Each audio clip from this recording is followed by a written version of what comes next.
Good morning, I'm Sfiso Zulu. The DA says it will now push for a government spending review, which the party says should look at expenditure to end waste. The party yesterday renewed its call for the spending review after Finance Minister Enoch Godongwana's withdrawal of the 0.5 percentage point VAT hike. But the DA says it is yet to receive the out-of-court settlement agreement from the Finance Minister. Babalon Denza reports. The only thing the DA seems to be in agreement with the ANC following the VAT increase reversal is the need for a government spending review. ANC spokesperson Mahlengi Motsiri confirmed during a joint press briefing with smaller parties yesterday that the budget review process would now commence. DA Federal Council Chairperson Helen Ziller said the review must include some of their earlier suggestions, which were initially rejected by the minister. And so the DA will now be pushing very hard for the necessary spending review. Long before this process began, we made proposals on how we could dramatically save money in the current budget to avert and prevent an increase in any form of taxation. Ziller says their proposals included an audit of government ghost workers and cutting waste and not crucial frontline services. The party says this will do enough to plug the revenue gap. Babalo Ndenza, Eyewitness News. An inmate from the controversial Mangaung Correctional Centre in Bloemfontein has disputed reasons given to the public about why an inmate died at the facility. Correctional Services says Mpho Mkhubeni and 3 other prisoners were beaten and pepper sprayed following a raid in their cell. Prison officials accused them of stealing money from a bag that was mistakenly left in the cell during the raid. Mkhubeni died the following day as officials allegedly attempted to cover up his murder. Oren Singh reports. An inmate from Mangaung prison claims the reason murder convict Mpho Mkhubeni and his cellmates were viciously assaulted and beaten was because a cell phone was discovered in their cell. Last month, G4S prison wardens raided Mkhubeni's cell, torturing and severely assaulting him and his 3 cellmates. Mkhubeni died the following day. Speaking to EWN, an inmate at the prison claims Mkhubeni and his cellmates were beaten because a cell phone was discovered in their cell and not because they allegedly stole 800 rand from a bag of one of the prison wardens. Members are not allowed to come in with phones, they're not allowed to come in with money, not even earrings, they're allowed to have watches maybe. You wouldn't see money in this prison, you understand? So that thing of the money is also a fabrication. Correctional Services suspended 7 officials last week, 4 of them junior prison wardens being arrested and charged with murder and 3 counts of assault on Tuesday. They will apply for bail in the Bloemfontein Magistrates Court this morning. Oren Singh, Eyewitness News, Bloemfontein. President of the Supreme Court of Appeal, Justice Mahube Molemela, has been nominated as one of the 4 candidates who may ascend to the Deputy Chief Justice position in the country. Molemela has been at the helm for about 2 years and indicated that she would not apply for a position on the Constitutional Court bench during her last interview before the Judicial Service Commission. However, President Cyril Ramaphosa earlier this month nominated her in a letter to Chief Justice Mandisa Maya. She was previously recommended for appointment to the highest bench and is the only woman justice who has been nominated among the 3 candidates. Researcher and advocacy officer at Judges Matter, Mbegazeli Benjamin, reflects on possible sentiments from the JSC. Justice Molemela is someone who has only recently been appointed to the SCA, and in fact, in her interview in 2023, she said that she will not be applying to the Constitutional Court. And so that is something that the JSC will likely take it up with her to say, can we really trust your voice? If you said you were not coming and 2 years later you are coming now to leave the SCA and go to the Constitutional Court. And Russia's Foreign Minister Sergei Lavrov says Moscow is ready to do a deal on its war in Ukraine. US President Donald Trump has been putting pressure on Russian leader Vladimir Putin to halt attacks following the deadliest strikes on Kyiv in months. The overnight strike was the latest in a wave of Russian aerial attacks that have killed dozens of civilians, defying Trump's push to bring about a rapid end to the bloodshed. Sergei Lavrov told CBS News in the US that nothing has been concluded, but talks continue. President of the United States believes, and I think rightly so, that we are moving in the right direction. The statement by the president mentions a deal, and we are ready to reach a deal, but there are still some specific points, elements of this deal which need to be fine-tuned. Gold is trading at $3,290.37 an ounce. The rand is at 18.87 to the dollar, 25.05 to the pound, 21.37 to the euro. Brent crude oil is at $67.01 a barrel. And in the traffic, we've got an accident reported in the Sandton area. It is right on Greyston Drive near Marlborough Drive. It's causing delays. Please be on the lookout if you're driving in the area. While traveling on the N3 North, a slight backup just as you approach the Kilulis interchange coming out of Van Buren Road. A partly cloudy Friday in store for Gauteng. The temperatures will peak at highs between 20 and 21 degrees. The top story in EWN this hour. The DA says it will now push for a government spending review, which the party says should look at expenditure to end waste. EWN, in touch, in tune and independent. For the latest, visit ewn.co.za or download the EWN app.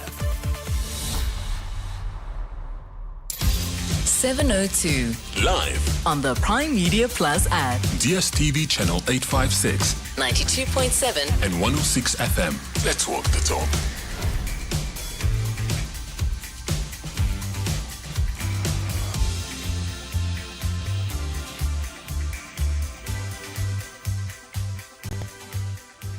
Six minutes after 9 o'clock. Thanks very much for joining us. You are on 7:02. Just like load shedding, I'm back.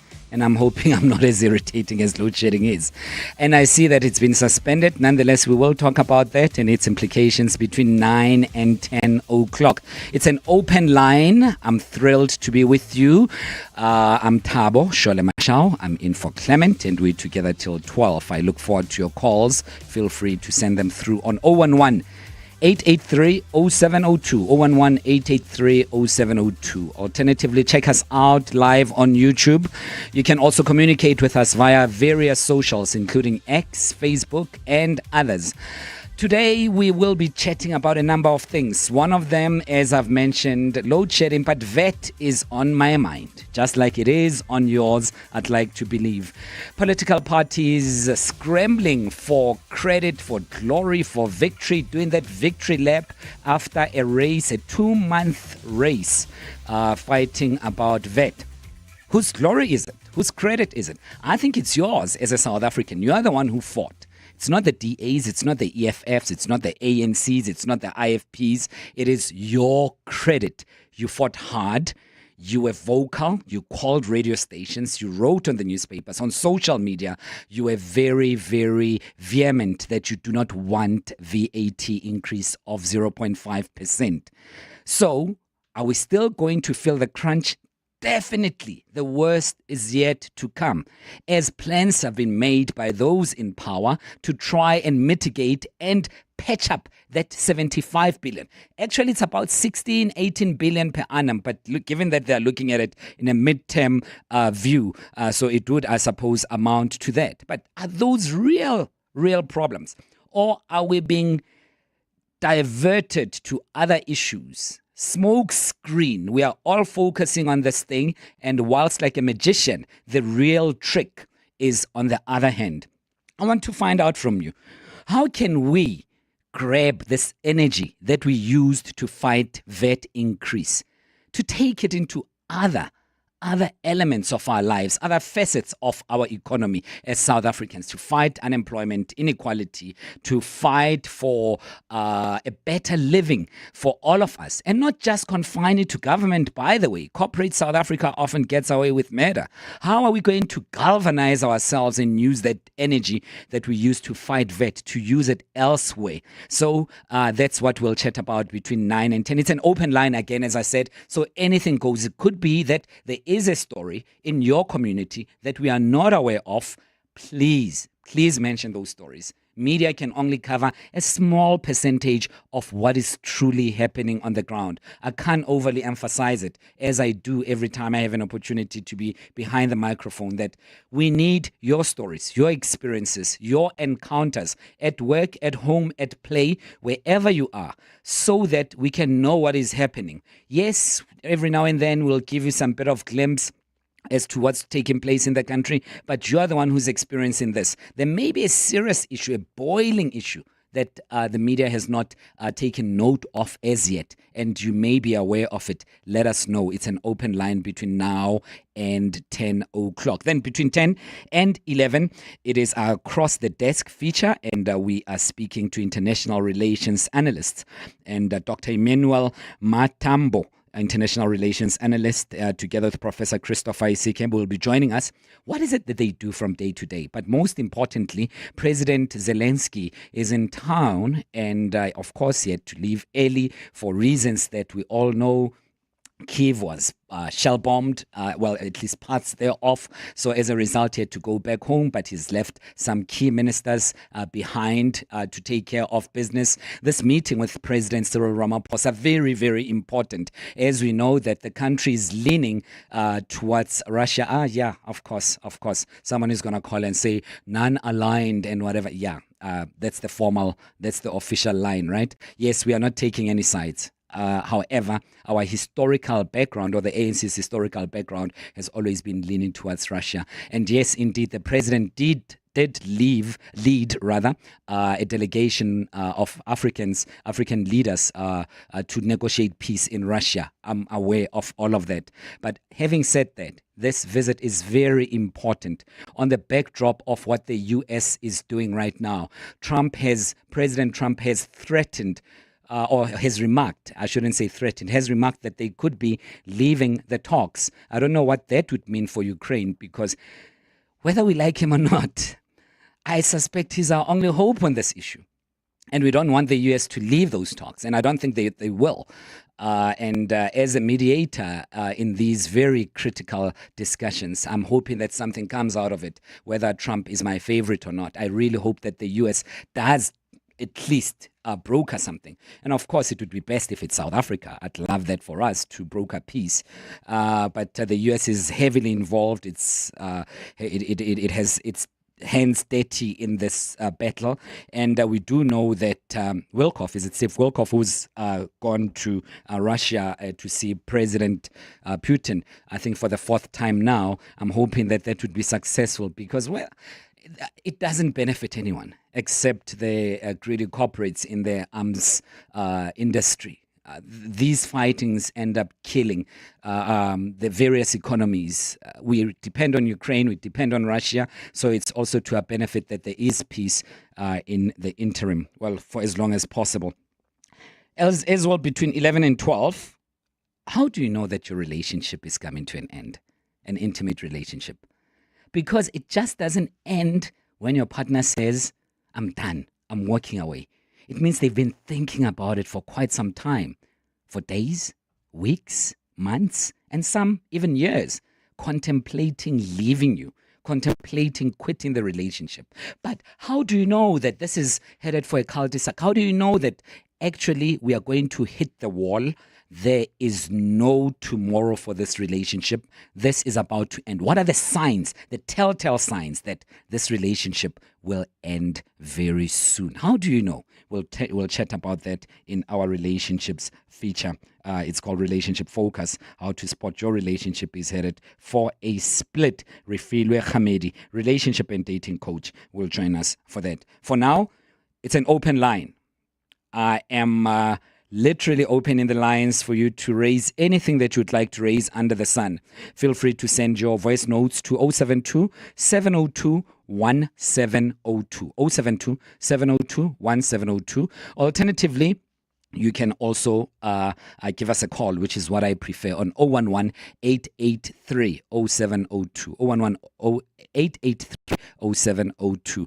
Like I said, my name is Thabo. It's definitely an open line. 14 after 9. 702 podcast on primemediaplus.com. Yeah, you saw various political parties yesterday scrambling for credit. You saw Rise Mzansi, Build One South Africa, Inkatha Freedom Party, Progressive Alliance, and many other parties, including the ANC, claiming victory that VAT has been scrapped, has been cancelled because the increase, at least that is, increase of VAT has been cancelled because of their intervention, and this was a product of in-depth negotiations, and courts should not have been included. And I'm wondering to what extent this affects you, if not directly. Yes, there are politics that we need to speak about, and yes, perhaps we need to speak about politicians and their contribution to this. However, there are more serious issues that we need to factor in as we discuss this very thorny and complex issue. One, as I said on Bongani Bingwa's show in the morning, that you have to realize that South Africa's debt is tremendous. Over 1 billion rand that we are paying towards our debt to bondholders and everyone else every single day. In a day, over 1 billion rand that South Africa is paying. Per annum, it goes to over 400 billion. That is a staggering figure.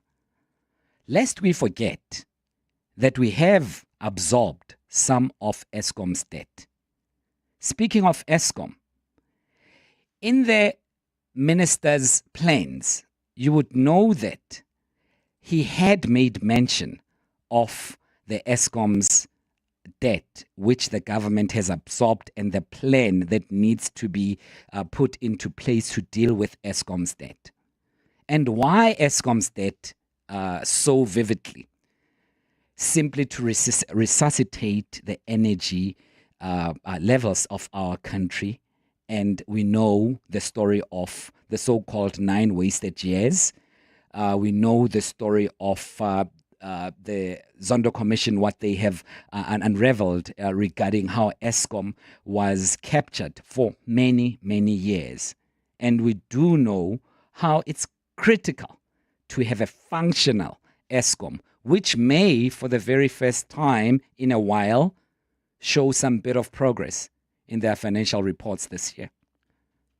So those are some critical things that we are dealing with as a country. You and I would be the first to agree as well that our education system needs to be injected with proper funding. Why? To pay teachers well, curriculum improvement and upgrading, curriculum development, to the school's infrastructure has to be there. Another aspect there too, assisting learners who come from unfortunate backgrounds to access quality education. So all those things, and I can move from one department to the next, to the next, to the next, and tell you why we need as much funding as possible. Notwithstanding the fact that the 1 rand that we have, a big chunk of it is wasted on corruption and maladministration. That is there, and we can't run away from it. But my ultimate point is that whilst we are celebrating the scrapping of the VAT increase of 0.5%, the worst is still ahead. One way or the other, we must foot the bill for the dish we ordered. And that dish that we had ordered is very, very expensive because it includes dignified lifestyles for all of us. And dignified doesn't mean luxurious. It simply means that we must make sure that there's access to education, healthcare, safety, and security, and so on and so on. So we are not out of the woods as yet. We are not. And why is that? Because our growth is less than 1%. Our growth is less than 1%. Yet the deficit of the country is at 5%. So put mildly, it's like you are having this business and you are making profits of 1%, but your liabilities cost you 5%. At some point, it's not sustainable. You will crash at some point. You will. So that's where the country is right now. As we sober ourselves up beyond the political rhetoric, beyond the populist statements that are being made, beyond people scrambling for victory as political parties seeking your attention, beyond finger pointing, we are in a mess. We are in a mess. I'm not being an alarmist. We need to fix that mess. There are critical, substantive financial issues, economic issues that we need to look at as a country. Let alone that this VAT thing may dissuade potential investors from participating actively in an economy that they would otherwise have preferred. Why is that? Instability. And I'm not an economist at all, as you would know. But the instability has not helped at all. But how do we recover from now? What do we do? How do we make sure that we don't find ourselves here again and again and again and again? Because it will happen. What is the future of the GNU? So my question to you is that, do we have appropriate leadership acumen to drive this country forward and to take it away from this quagmire that we have experienced in the past few months, if not years? And this question goes to you. Why to you? You're a South African, or you're in South Africa. You're a voter, or a voter would be. So you sorted out this problem of the increase. So I just want to know from you, where to from here? Who should leave the GNU? Who should stay? What do we do? Because, we're not going to go to an election tomorrow. But given an opportunity to decide on the future of the GNU, what would you do? Knowing what you know, the table that I've set in front of you, what do we do now? Where do we go to from here? 011-883-0702. 011-883-0702. I would love to hear from you about where do we go from here? Should we say, goodbye, Minister? You created this mess. You were insistent up to the very last hour that there won't be any reversal because the horse had already bolted. We are here because of your pronouncements. You should have checked before. Should we say, bye-bye, Minister? Or should we say, listen, the ANC needs to reconstitute the GNU and look at other partners who will be more stable to avoid this rigmarole, this up and downs that we have been experiencing, because the political leadership is extremely necessary at this point. Where should we go from here? What would you prefer to do as a voter? So that's one question that I have for you. Two, we do need some solution on load shedding, right? It has been with us for quite some time, and it sneaks up on us every now and then. We do need permanent solutions. And are we doing enough? The minister, Eskom, and I could kick myself for calling it load shedding because it's not load shedding. It's power outages. And if it were for me, we'd call it Eskom failures for 2 hours, stage 2 of Eskom failure. That's what we'd call it. But it's not up to me. And I suppose, but it's not load shedding. Once again, that's a euphemized version of serious shortcoming in competence and failures of a utility. You can come with 10,000 reasons why that happened, but that's what it is. And I could kick myself for calling it load shedding because I'm falling for the very successful PR rollout of Eskom in convincing South Africans to call it load shedding. So, but the question still remains to you, 011-883-0702. Where to from here? Yes, there's no VAT increase. Someone must pay the price. Someone's head must roll. Whose head is it? Should we say the DA and ANC are not doing very well at this GNU thing? Should we say enough is enough? We are tired of the ups and downs. And let's find other people. Let's hear from you what you have to say. 011-883-0702. Let's go first to your voice notes. Good morning, Thabo. Thabo, you know what worries me about this beautiful country of ours is that South Africans aren't patriotic enough. You go to government departments, you see what people are playing with our livelihood, our children's livelihood. Then we ask ourselves, are we that really patriotic? Honestly, South Africans need to think it twice, because this is the only thing that we are left with. Should South Africa fail, South Africans are going nowhere. We are not like other countries who can migrate or we can just run from their own country.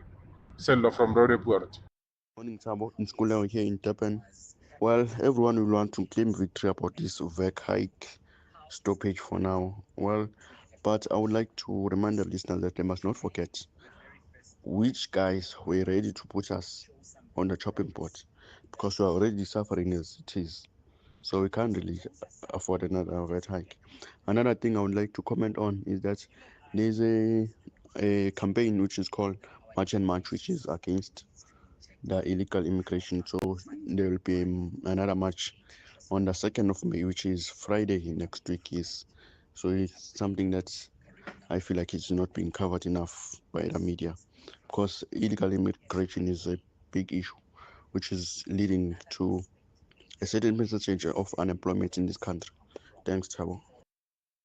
Thanks very much. Let's go straight to our calls. 011-883-0702. Nari in Blackgowrie.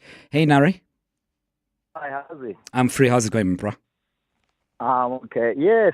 Listen, I just want to talk about democracy. You know, in many...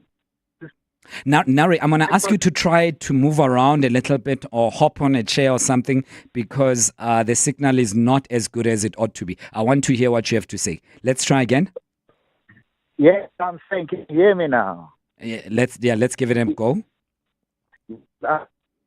Awa. Nari, let's try again. I'm going to ask the producers to reach you on a different line. Maybe that because I do want to hear what you have to say. And I know you've been holding for quite some time. So I'm going to ask... Can you hear me? Yeah, now I can. Hear me? Yeah, go again. Yes. Okay. What I'm saying is this whole thing of coalition, it didn't start here. It's something that has been happening in other countries in Europe. So when we are in a coalition government, you're not going to agree on everything. So in a democratic situation, courts are being used. So courts are the ones that decide. So the whole idea of some people saying we only need bad parties, for me, that's undemocratic, you know.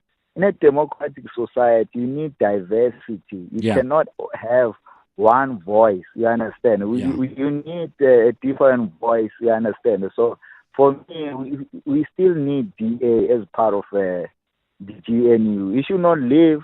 The whole idea about opposition is okay. Even ANC, you should accept that. That is part of democracy. You cannot agree on everything, but courts are there to help, you know? Yeah, two things quickly, Nari, before you go, if you don't mind. Let's start with the first one first. You spoke about the courts. The courts have a limited role in being an arbiter of disputes in society, especially as far as their counterpart in the legislature is concerned. The court should not unduly interfere. It may pronounce on the technicalities of the procedure, but it's not up to the court to say that we need a vet or not. It cannot be. Unless if the process to come into that conclusion was somehow not followed to the T as per the requisite legislation, right? So that's one. And so if we are going to use the court to resolve political problems, we will be attacking the same democracy that you have spoken about so fervently. So that's one. Okay. Do you want to speak on that? And then we'll go to the next one. Yeah, okay. Listen, the whole thing about the courts, they are there for disagreement between two people or whatever. We understand it. It's there just to help, you know, to make the right judgment, who's right, who's wrong. And definitely... Hey, Nari, your line, bro. Your line is not... Try to move around, please. I'm saying, can you hear me now? Okay. Can you hear me? Yeah. Yes. So the idea is Hour. Let's try another line, Nari. I'm gonna ask the producers to call you. We won't win with this line. Let's go straight to the producers to give Nari another call. And I understand that right now DA is live and in Action SA, and they're live now in their various social media platforms discussing the relationship of the GNU. Where do you want the GNU to go from here? Who should go and who should stay? And also there is this myth that if the DA is not in the GNU, it's not the GNU. It's still the GNU without the DA. I'm not saying they should go. Well, unless if they want to go.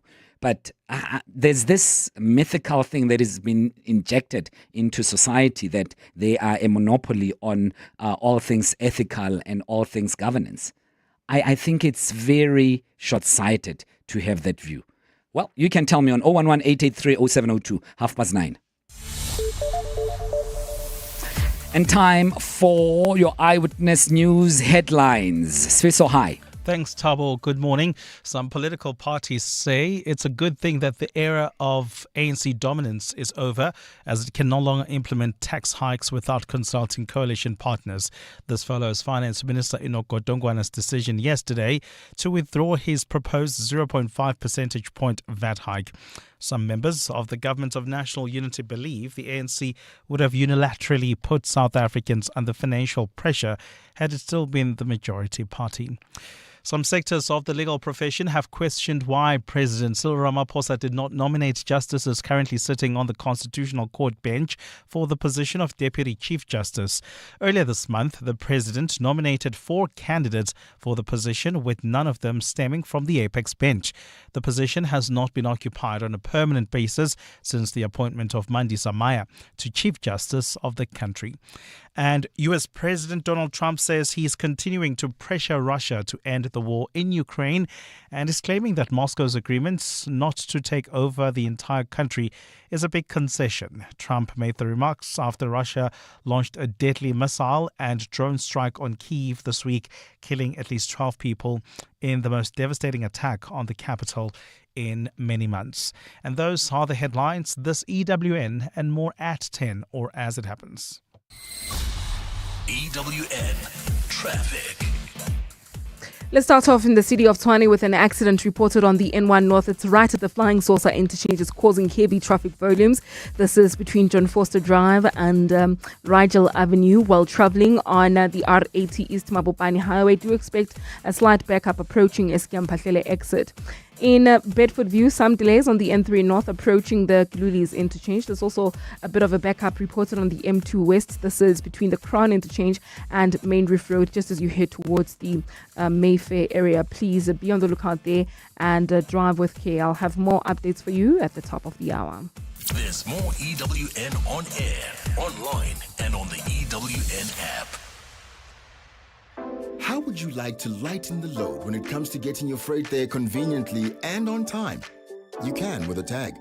No scrambling around for cash or a card. Less time wasted. Choose the convenient way. To drive smart, download the Sanral app to link your cards and manage top-up payments for your convenience. For more info, visit sunral.co.za. Tags are the way to go.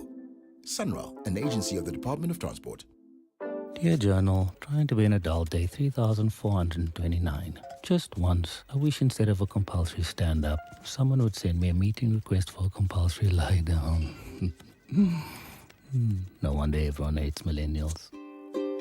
Hating the corporate 9 to 5? Get covered at pineapple.co.za. It's easy and like 19 Rand a day, so it's 100% the insurance for you. Underwritten by Old Mutual Alternative Risk Transfer Insurer Limited, a licensed non-life insurer and authorized FSP. Premiums are risk profile dependent. Get app-exclusive Unreal deals for 3 days only at Pick n Pay ASAP and Mr. D. Get 1 kilogram Rainbow Simply Chicken Viennas for only 95 Rand 99 each, and 200 gram Nescafe Gold Instant Coffee or a 220 gram refill for only 136 Rand 99 each. Get hundreds of Unreal deals delivered by Pick n Pay ASAP and Mr. D. Valid 25 to 27 April. T's and C's apply.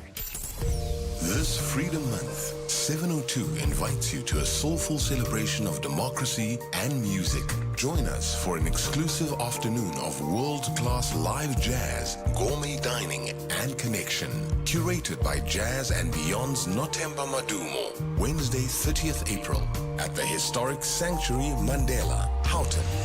With performances by Fea Faku, Herbie Twaedi, and Ziza Maftik, plus a global concert live stream from Abu Dhabi. Celebrate the freedom of jazz on International Jazz Day with 702 and Jazz and Beyond. Powered by Omoda. Limited seats available. Book now at ticketmaster.co.za. Oh, Shane, do you have a sore throat? The Andalex range of lozenges offers two options. At the first signs of an irritated, scratchy throat, use Andalex lozenges for dual action, soothing relief. But for a painful, inflamed throat, use Andalex C lozenges for triple action, pain relief. Andalex, SA's #1 choice for a sore mouth and throat. Andalex lozenges are available at all leading pharmacies and supermarkets. Just Andalex it. Do you have the pace to ace the race? The 3 million rand race. It's the one and only Spinner Zonke jackpot race, and it's exclusive to Hollywood Bets. Feel the heat from the hottest slots as you seek to spin your way to fabulous fortunes and precious prizes. A thrilling 3 million rand is up for grabs every Wednesday, Friday, and Saturday when you hunt for hidden treasures and spin for big wins. Bet now. T's and C's apply. Hollywood Sportsbook is a licensed betting operator. Hollywood Bets supports responsible gambling. No persons under the age of 18 years are permitted to gamble. Winners know when to stop. South African Responsible Gambling Foundation toll-free counselling line 0800 006 008 or WhatsApp HELP to 076 675 0710. 702. Call us on 011 883 0702. And some people have called in already. It's Thabo in for Clement. We're together till 12. It's 24 minutes to 10 o'clock. Thanks very much for joining us, and keep those calls coming through. You're talking about VAT, load shedding, and everything else. It's an open line, so feel free to participate. Someone who's been holding the longest is definitely Palesa in Alberton. Palesa, thanks for your patience. Welcome. Hi. Hi, Thabo. Thank you for having me on the show today. Thanks for I wanted to comment regarding the GNU. As a person that intentionally voted for the GNU results, I'm happy with the outcome for the VAT. And I'm going to tell you why, Thabo. For me, I have not been, for myself, being a 33-year-old young woman who studies very hard to get to where they are, I've not been represented fully in Parliament, mostly because of most of the decisions were made from the Luthuli House. And that has made me not be represented fully. But what the GNU has come up with is whether you are black or white or Asian or colored, whatever you are, you can get represented. And that has shown with the results that we've received when things are not done according to the people that are there, that have their own intentions. We still have other people that have different intentions that show up represented either way. So with that said, I'd like to just say I am happy with how the minister changed his mind. Whether he changed it because of the impact of the Luthuli House people or because of the D8s fighting, that's exactly what we wanted as South Africans, because one party was not showing us was not bringing us any impact in our country. But having different heads there representing each and everyone differently brings us where we are today. Listen, Thabo, if the fights have to go to court, then let's rather have somebody that is not part of any party then come and give us better results, because the people that we voted for so long have just been doing what they want. So the GNU is for us. When I voted, so I didn't vote for one party. So I wanted different parties to keep the other one accountable, to keep the other one on their toes, so that we all get represented. Yeah, no, I got the gist of that, Palesa. I just wanted to ask you one question before I say goodbye to you. And the plurality of voices that you voted for, I don't think that they were necessarily based on a certain party. Correct. Yeah, I'm thinking you needed a multiplicity of views, of political views, where parties are holding each other accountable. It's not just a one lane road leading to wherever this party wants to go. So the question is, if the DA were to leave, would you feel that it's no longer a substantive GNU as it ought to be? 100%. I would feel that. I feel like Tell me they've why. been holding as a good opposition. I feel like they've been holding good as a good opposition party, whether their intentions are for their own benefit or what. Yeah. But at the results, when the results come down to me as a resident or human being in South Africa working on the grounds, I do feel the impact. Do So, you for not example, think? Yeah, sorry about that. 1 second, just that we don't have a lot of time. I Yeah. must go to Godfrey and Mark. No So, problem. Yeah, lastly, yeah. do you not think that any other party that's currently out of the GNU can easily play the same role that the DA is playing, according to you, within the GNU now? No, Okay. I don't think so, Okay, because perfect. their values and principles are aligned on their own as together. Great. But there's no other different values that bring in to the GNU. Yeah. Yeah. So those values cannot be found in any other party outside the GNU currently, right? Correct. Thanks, Palisa. Palisa's view is very clear. Thanks for that. 011-883-0702. Mark, you are also holding the longest in Centurion. Thanks for calling and holding. Yes, hi, Thabo. You made so many points, but let me start at the beginning here. Yeah. You said nobody, you're not an economist, and there are not many economists. And I say that you're wrong, because we are all economists, and we all, whether we're running a country or whether we're running our own household, you and I both know, and every listener out there knows, you get a certain amount of money every month that basically for your services, depending what it are, some earn more, some earn less, depending on the job that they're in and the qualification that they have. And with that, you now need to create your life. You need to basically have a roof over your head. There are certain priorities that you must have. You must eat. You must feed your kids. You must take them to school. Maybe you have a car. Maybe you pay petrol. But everything else, there are certain fixed costs. And then there's money left over at the end of the month for certain nice things to have, like a holiday or go to the movies or go for dinner and so on. And if you know that your expenditure is higher every month than the money that you are earning, you need to cut your expenditure. That means you cannot go to the movies, you cannot go on holiday, and you cannot do, and maybe you drive a little less so you can save on petrol. And this is the fact of life that every human being on this planet has to go through. You cannot suddenly go, maybe you can, but I mean, the chances are if you go to your employer, say, I need more money, he says, well, either work harder or improve your life. Improving your life means getting another qualification so you maybe get a better job and earn more money, okay? Got you, Our Mark. economy is exactly the same. We need to grow our economy so that South African state can earn more revenue. That means not only selling commodities, maybe by manufacturing. We've been talking about it ad nauseum for decades. We need to have jobs, build our companies. Those companies pay more corporate tax. More people are employed. They will get more. They will pay more import tax, income tax. They will pay more VAT. The government earns more money that way by exporting more and importing less. We can get our current account deficit down, and so on and so on and so on. And exactly what you've been saying. I mean, everything is failing: education, roads, water. Our SOEs are bankrupt. Our economy is stagnating, and so on. Sure, Mark. No. What I hear must we do? We need to get the ANC out of power, out of government, because they are the root cause of all evil that's befallen this country over the last 31 years. They will argue differently about being a root cause, right? They will also attribute some of these to historical factors that they inherit. But that's an argument for another day. I think, Mark, you've made a very interesting point. And I am not an economist by qualification.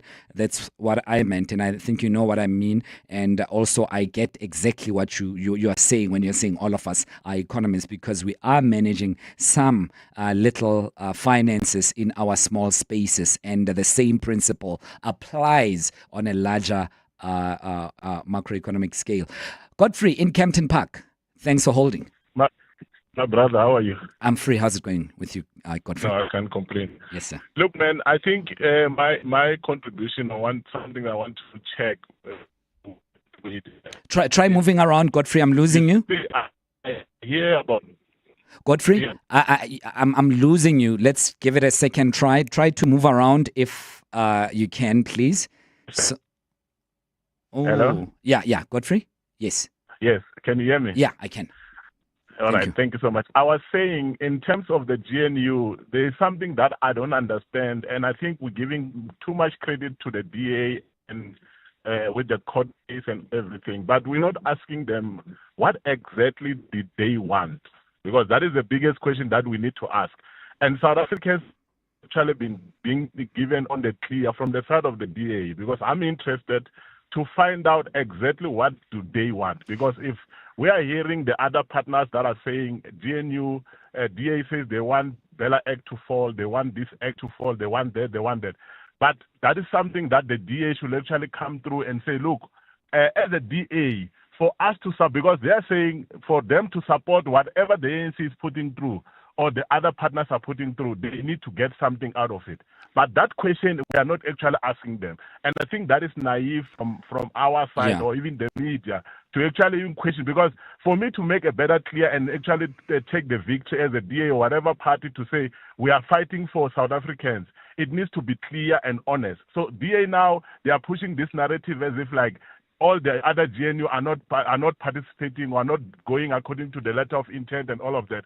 But they are not telling us exactly what do they want for Remember, them to Godfrey, go with the letter of intent. I didn't want to interrupt you earlier on, but Yes, sir. I think you would know the DA came with an alternative plan where they expressed vividly what is it that they want. One of those items, if you remember, and I've been trying to look for it here, just so that I am extremely accurate. But whilst I'm searching for it, I just based on memory only, you would remember they were talking about scrapping off the NYDA as one of the cost-saving mechanisms. But they had a very detailed alternative plan to replace the VAT hike. And they did present it succinctly to everyone and also submitted that very same plan to Treasury as an alternative to the hiking of VAT to 0.5%. I hear you, my brother, with that. But the question is, what does what they are trying to scrap actually benefit? Does it benefit the majority or the minority? Because if it benefits the majority, like for instance, I'll give an example. I'm a small business, South African, that I'm self-employed. I've got kids. I'm depending on the small business that I'm running. Now, I need that funding because some of us, we don't qualify for banks and other things. That NYDA helps me to definitely get an assistance or whatever things that they think that they see. If that is the part where we are taking from the majority, then that is the problem. Yeah, but then the question that they will ask, Godfrey, would be, and I'm not a spokesperson for the DA, as you would know. The question that they would ask is that, is the NYDA, just as an example that we've used, and I'm not picking on them, is the NYDA really producing value for money?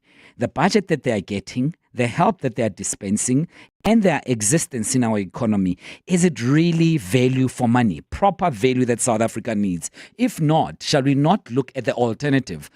And if the alternative benefits the economy, by virtue of that, everyone else would be benefiting.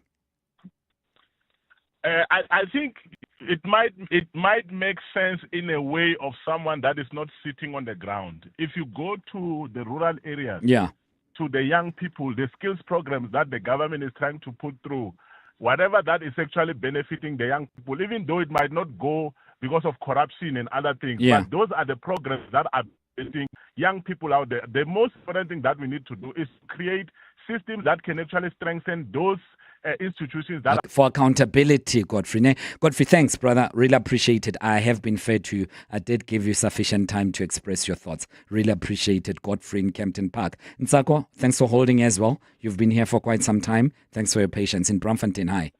Hi, good morning, Thabo. Morning, ma'am. Thabo, I think South Africa, because we come out of apartheid, which was kind of a one-party state, we have an obsession, or we have been inculcated with this idea of power and authority as a singular source.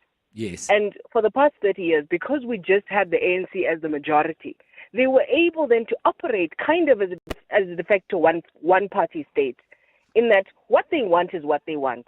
We can debate in parliament and we can have contestations in society, but at the end of the day, they will have what they want.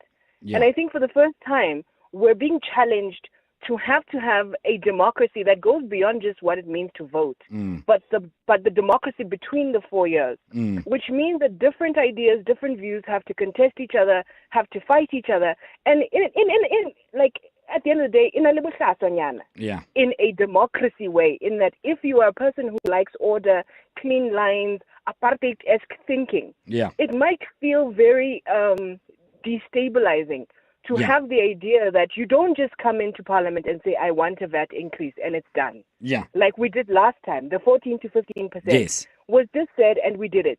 Nobody wanted it, but it was done. Yeah. This time, we've had to say, can you please explain? Can you seek alternatives? Yes. And neither the ANC nor our sense as a nation of wanting order are we able to hold this idea that we can disagree. We can disagree for a long time. And at some point, something will come out of that. Nsako, I agree with you. Yeah, I agree with you 100% in a sense that when you have multiplicity of voices, views, and political backgrounds, you are most likely to get a best possible political outcome because we would have honed each other. We would have exhausted all creative juices to get to the same destination in the best possible way. I 100% agree with you that you can't have one party choosing this because they had a discussion in a whiskey smoke-filled room at some point, and then they have passed it through party corridors, and now it's going to parliamentary desks, and now the entire society must feel the power of few individuals within that party. I 100% agree. You need a plurality of voices to make it. That's what democracy should be about, amongst other things, right? So I agree. My only discontentment is the fact that we seem to synonymize GNU with DA. I have a serious problem. I have a serious problem with that because we are playing to a very dangerous narrative. And coming from where we come from as a country, and I don't want to say it on air because I don't want to get into trouble. It seems that other people are always right and other people are always wrong. I don't subscribe to that. It irritates me when we think only that progress, development, success, and effectiveness only takes place when certain people are in the room. It cannot be. I absolutely agree with you, Thabo. But I think that where I'm disappointed is some of the smaller parties that actually have more to gain from disagreeing than they do from agreeing. A party like Rise, for instance. I supported Rise. Yeah. And at this point I'm saying, but you've got one seat. Risk your one seat and have a voice that doesn't just say whatever the majority wants is what we'll go for. Say the stuff that people who voted for you, say the things you said you would do when people voted for you. Yes. And I do agree that it's not a matter of white is right, which is kind of what you're trying to avoid saying, right? I'm not here always, and I love being here. So I don't But you see, and that's the dangerous, because when Ansako, our kids will grow up with that if we perpetuate that. And I don't want that for my children. I want them to know that they're equally effective, smart, and intelligent to take you're 100% correct about other smaller parties, because honestly, that's why you voted for them, Nsako. You voted for Rise to bring a different voice to a choir of a certain notation. But they didn't. What they did just to say, we're going to secure the one seat we have. Yeah. And what's going to happen to those parties is the same thing that happened to COPE, where you say, if you're unable then to stand up and begin to say the things that are uncomfortable and disagree so that you may lose your ministerial position, say, but you may actually gain our support in that this idea that we have a one-party state that pretends it's a democracy is nonsensical and must end. Nsako, we'll have to leave it at that. I'm terribly sorry. We have to give Joseph a chance. He's been here for quite some time as well. Joe, thanks for holding. Welcome. You are in Roslyn. Morning, Joe. Can you hear me? Thabo, can you hear me? Now I can, sir. Please go ahead. Yeah, okay, Thabo. Sharp, Thabo. Look, Botswana did it. Just the national elections in Botswana, they changed the political parties in terms of governance. Yes. We tried last year. We couldn't, unfortunately, completely, because we felt over 3 decades, one party state has actually failed us. We know the state that we find ourselves in. So we tried last year, we failed. Unfortunately, it led to the GNU. And a GNU, I like to use the analogy of the marriage. You don't take unilateral decisions. Yeah. You consult. So now, if you are going to come in this partnership and want to play a big brother, that's where the problem is, because of you want to make decisions unilateral, and someone who will sit in the Lutuli House and take these decisions, the very same decisions that have been taken for the past 30 years that have failed us as a nation. Yeah. I'm in a monetary evaluation space. I always say you can't do the same thing and expect different results. And how is this related to this? Yeah. So the very same people who've been there in the system for the past 30 years, they are still there, even whether you call it GNU, whether you call it whatever. Yeah. They are still there. And where's Thabo? They still want to call the shots. I see. Joe, let me engage you quickly. I have to finish in the next minute or so. So let me just throw in. I mean, you are making parallels with Botswana, and you are comparing that to Botswana. You know that in Botswana, it's UDC that is in charge now after taking the elections in October, right? Last year. Yeah. And prior to that, you had a party that was in power for 58 years or so, BDP. Absolutely. And then as a result, UDC in itself, it is a conglomeration of various parties, including AP, BNF, and others. So UDC on its own is a coalition. It's not one party as such. It is a plethora of other parties, and that's why they're saying umbrella for democratic change. You are aware of that it's not just one party, right? I'm well aware. Okay, I'm using sure. Of that to say that if they could do I liken that to the GNU, the very same GNU that we are confronted with as a country. Yeah. So I'm saying the very ANC that has been taking decisions that have failed us, put us in this dilemma that we find ourselves in. It cannot be that they are still making the decisions in this very GNU, because of now it actually renders your DA. And in no way am I suggesting, Thabo, get me right, that the DA is always right.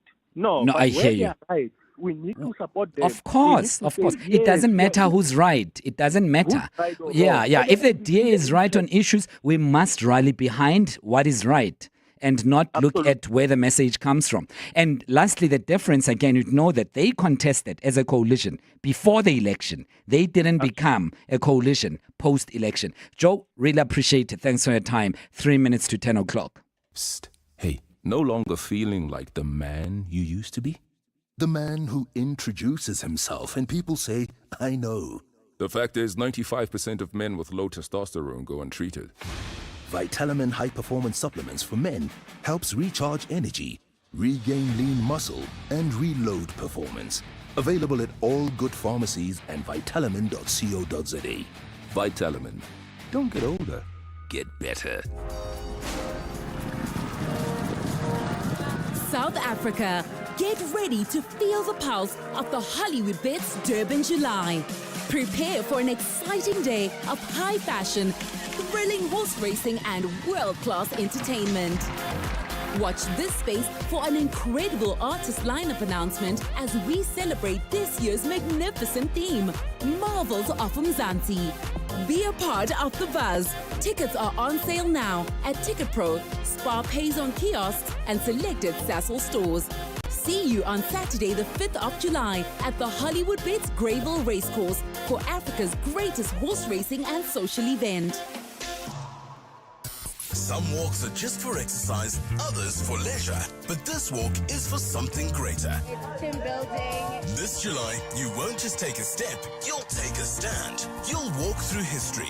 You'll walk with it. On Sunday, 27 July, the 702 Walk the Talk, hosted by Freedom Park in the city of Tshwane, returns. It's a route that winds through the heart and soul of our capital city. From the sacred grounds of Freedom Park to the powerful steps of the Union buildings. Choose the 8 kilometer for those walking strong, the 6.7 kilometer in honor of Mandela Month, or the 4 kilometer for families and first-timers. Entries are 360 Rand for adults, 200 Rand for children under 12. Enter now on primemediaplus.com. 702 Walk the Talk, hosted by Freedom Park in the city of Tshwane, is where footsteps become footprints. Running a small business doesn't mean you face small problems. That's why you need Smart SME by Santam. It's tailor-made insurance built for small businesses. Even you, the plumber whose vehicle becomes a food truck on weekends. Or you, the beautician, wearing many hats. We cover the all in small business. Visit santam.co.za or SMS Smart SME to 34852 to get a quote. Santam. This is freedom. Santam is an authorized FSP, a licensed non-life insurer and controlling company for its group companies. The news is everywhere. Headlines, breaking alerts, endless noise. But at Business Day, we ask the question that matters most. So what? So what does it mean for you, your business, the economy? We go beyond the headlines. We make sense of why it matters. The new format to Business Day. Out now. Business Day. Every story is your business. This is EWN. Good morning, I'm Sfiso Zulu. Some political parties say it's a good thing that the era of ANC dominance is over, as it can no longer implement tax hikes without consulting coalition partners. It follows Finance Minister Enoch Godongwana's decision yesterday to withdraw his proposed 0.5 percentage point VAT hike. Some members of the Government of National Unity believe the ANC would have unilaterally put South Africans under financial pressure had it still been the majority party. Various parties held a joint media briefing in Sandton yesterday in response to the reversal of the VAT increase. Alfara Mushwana has more. On the 19th of February, the Government of National Unity postponed the budget speech after coalition partners complained that ANC had failed to consult them regarding the proposal to increase value-added tax. The parties objected to what they saw as an attempt by Finance Minister Enoch Godongwana to unilaterally push for a 2 percentage point VAT hike, despite the ANC no longer holding a majority. Action SA leader Herman Mashaba says the era of ANC dominance is over and it can no longer make decisions on its own. The reversal of the VAT increase is a victory that belongs to you, the people of South Africa. Let us celebrate that you denied any political party the power to determine budget unilaterally. Because of this, no one party can impose their will on you, the people of our country. Mashaba says although his party stepped up to address the budget impasse, joining the GNU is not on its bucket list. Alpha Ramshwana, Eyewitness News. Meanwhile, the DA is adamant that it was its court challenge that led to the VAT increase reversal because the lawyers presented a compelling case.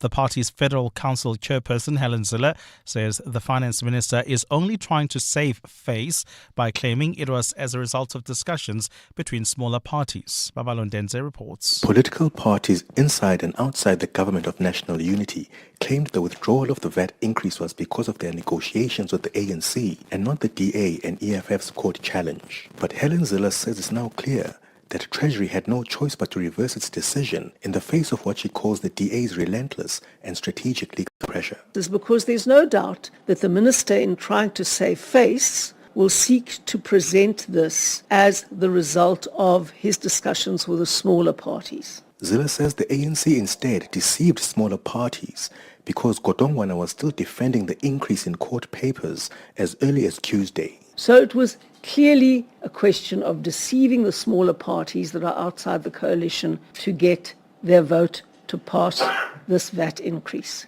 Zille said they will continue with Part B of their application to have the Value Added Tax Act declared unconstitutional. Babalo Ndenze, Eyewitness News. Some sectors of the legal profession have questioned why President Cyril Ramaphosa did not nominate justices currently sitting on the Constitutional Court bench for the position of Deputy Chief Justice. Earlier this month, the President nominated 4 candidates for the position, with none of them stemming from the Apex bench. The position has not been occupied on a permanent basis since the appointment of Mandisa Maya to Chief Justice of the country last year. And with the looming retirement of Justice Mbuyiseli Madlanga in July, who has been acting in the position since Maya's ascension, the need to appoint a permanent Chief Justice has become more urgent. Zolega Kotashe takes a look. President Cyril Ramaphosa broke tradition when he appointed current Chief Justice Mandisa Maya to the Deputy Chief Justice position in 2022. Previously, the nominations and appointments to the Constitutional Court have been drawn from the Apex bench. Ramaphosa has again used the same practice with his nomination of Deputy Chief Justice candidates earlier this month, none of whom stem from the current Con Court bench. But this isn't a bad thing, as explained by Mbegezeli Benjamin, researcher and advocacy officer at Judges Matter. I think what he was looking for probably is a person who knows the system in the judiciary and who does have that leadership experience in terms of leading a court and being able to be on the ground and understanding how the courts work from the ground up. Benjamin adds that not all of the justices of the Constitutional Court have this experience and that the current crop that the president has nominated are jurists that are able to handle that responsibility. Zolega Kodashe, Eyewitness News. And U.S. President Donald Trump says he's continuing to pressure Russia to end the war in Ukraine, claiming Moscow's agreement not to take over the entire country is a big concession. Trump made the remarks after Russia launched a deadly missile and drone strike on Kyiv this week, killing at least 12 people in the most devastating attack on the capital in months. In a rare criticism of Vladimir Putin, Trump said he was working behind the scenes to bring the war to an end. Like last night, I wasn't happy with it, and we're in the midst of talking peace, and missiles were fired, and I was not happy with it. That's what I meant, and that's, what. Gold is trading at $3,290.37 an ounce. The rand is at 18.87 to the dollar, 25.05 to the pound, 21.37 to the euro. Brent crude oil is at $67.01 a barrel. And in the traffic in the city of Tshwane, we've got roadworks taking place on the N1 North. It's right after the Flying Saucer interchange delays towards the Rigel Avenue exit. Please be on the lookout there. If you're traveling on the R21 North, these roadworks will also affect you. While traveling in Edenville, we've got faulty traffic lights reported at Van Riebeek Road and Modderfontein Road. A partly cloudy Friday in store for Gauteng. The temperatures will peak at highs between 20 and 21 degrees. The top story in EWN this hour. Some political parties say it's a good thing that the era of ANC dominance is over, as it can no longer implement tax hikes without consulting coalition partners.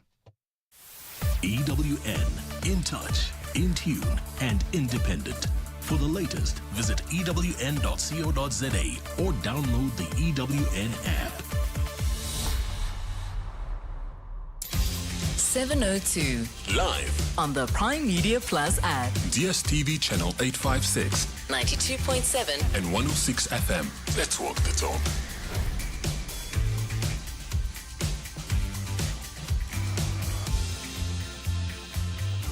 We had a very heated open line between 9 and 10 o'clock, and we continue on that very same momentum between 10 and 11. Welcome back. If you've just joined us, you're on 702. My name is Thabo Shole-Mashao. I'm in for Clement. We're together till 12. Great having you with us. I'm excited that your calls are still coming through and your views are still being captured on our text messages and on various platforms. By the way, you can also tune in live on YouTube and catch us. That's where you can catch the show and also follow some developments there. As tradition on this show, every Friday between 10 and 11, we have Across the Desk feature. And in that feature, we speak to people from different backgrounds. Clement at times speaks to teachers. He speaks to, the other time he was speaking to driving instructors. I found it so instructive. It was amazing. I loved it. And today, more interestingly, subjectively so I say, we are speaking to International Relations Analysts. Only after this. Everything 702. 702 replay. Let's walk the talk. And as I said, we will be speaking to international relations analysts. And this is not coincidental. You'd know that Ukrainian President Volodymyr Zelensky's visit to South Africa highlights a very special political point, because we are in a very complex situation geopolitically, and Ukraine-Russia conflict continues to add an interesting spice to that mix.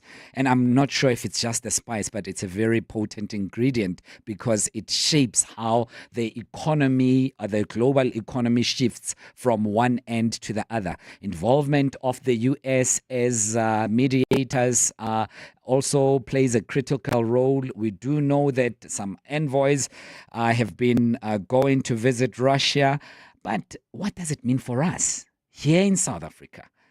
Why is it so important? For one, you saw the members of the MK party going out protesting against the visit yesterday. You heard the spokesperson of MK party. And he was very clear and vocal, calling the president of Ukraine a puppet of the West. That's not new at all. He's been called that by other parties, various other leaders as well. But we do trade with them. Legumes and wheat and many other things that we trade with them are very important to us. But generally, can our president position himself favorably in resolving this conflict? If not that, de-escalating the tensions. And that's why we have these experts with us to help us understand it from day-to-day basis. These are the people who deal with these matters every single day.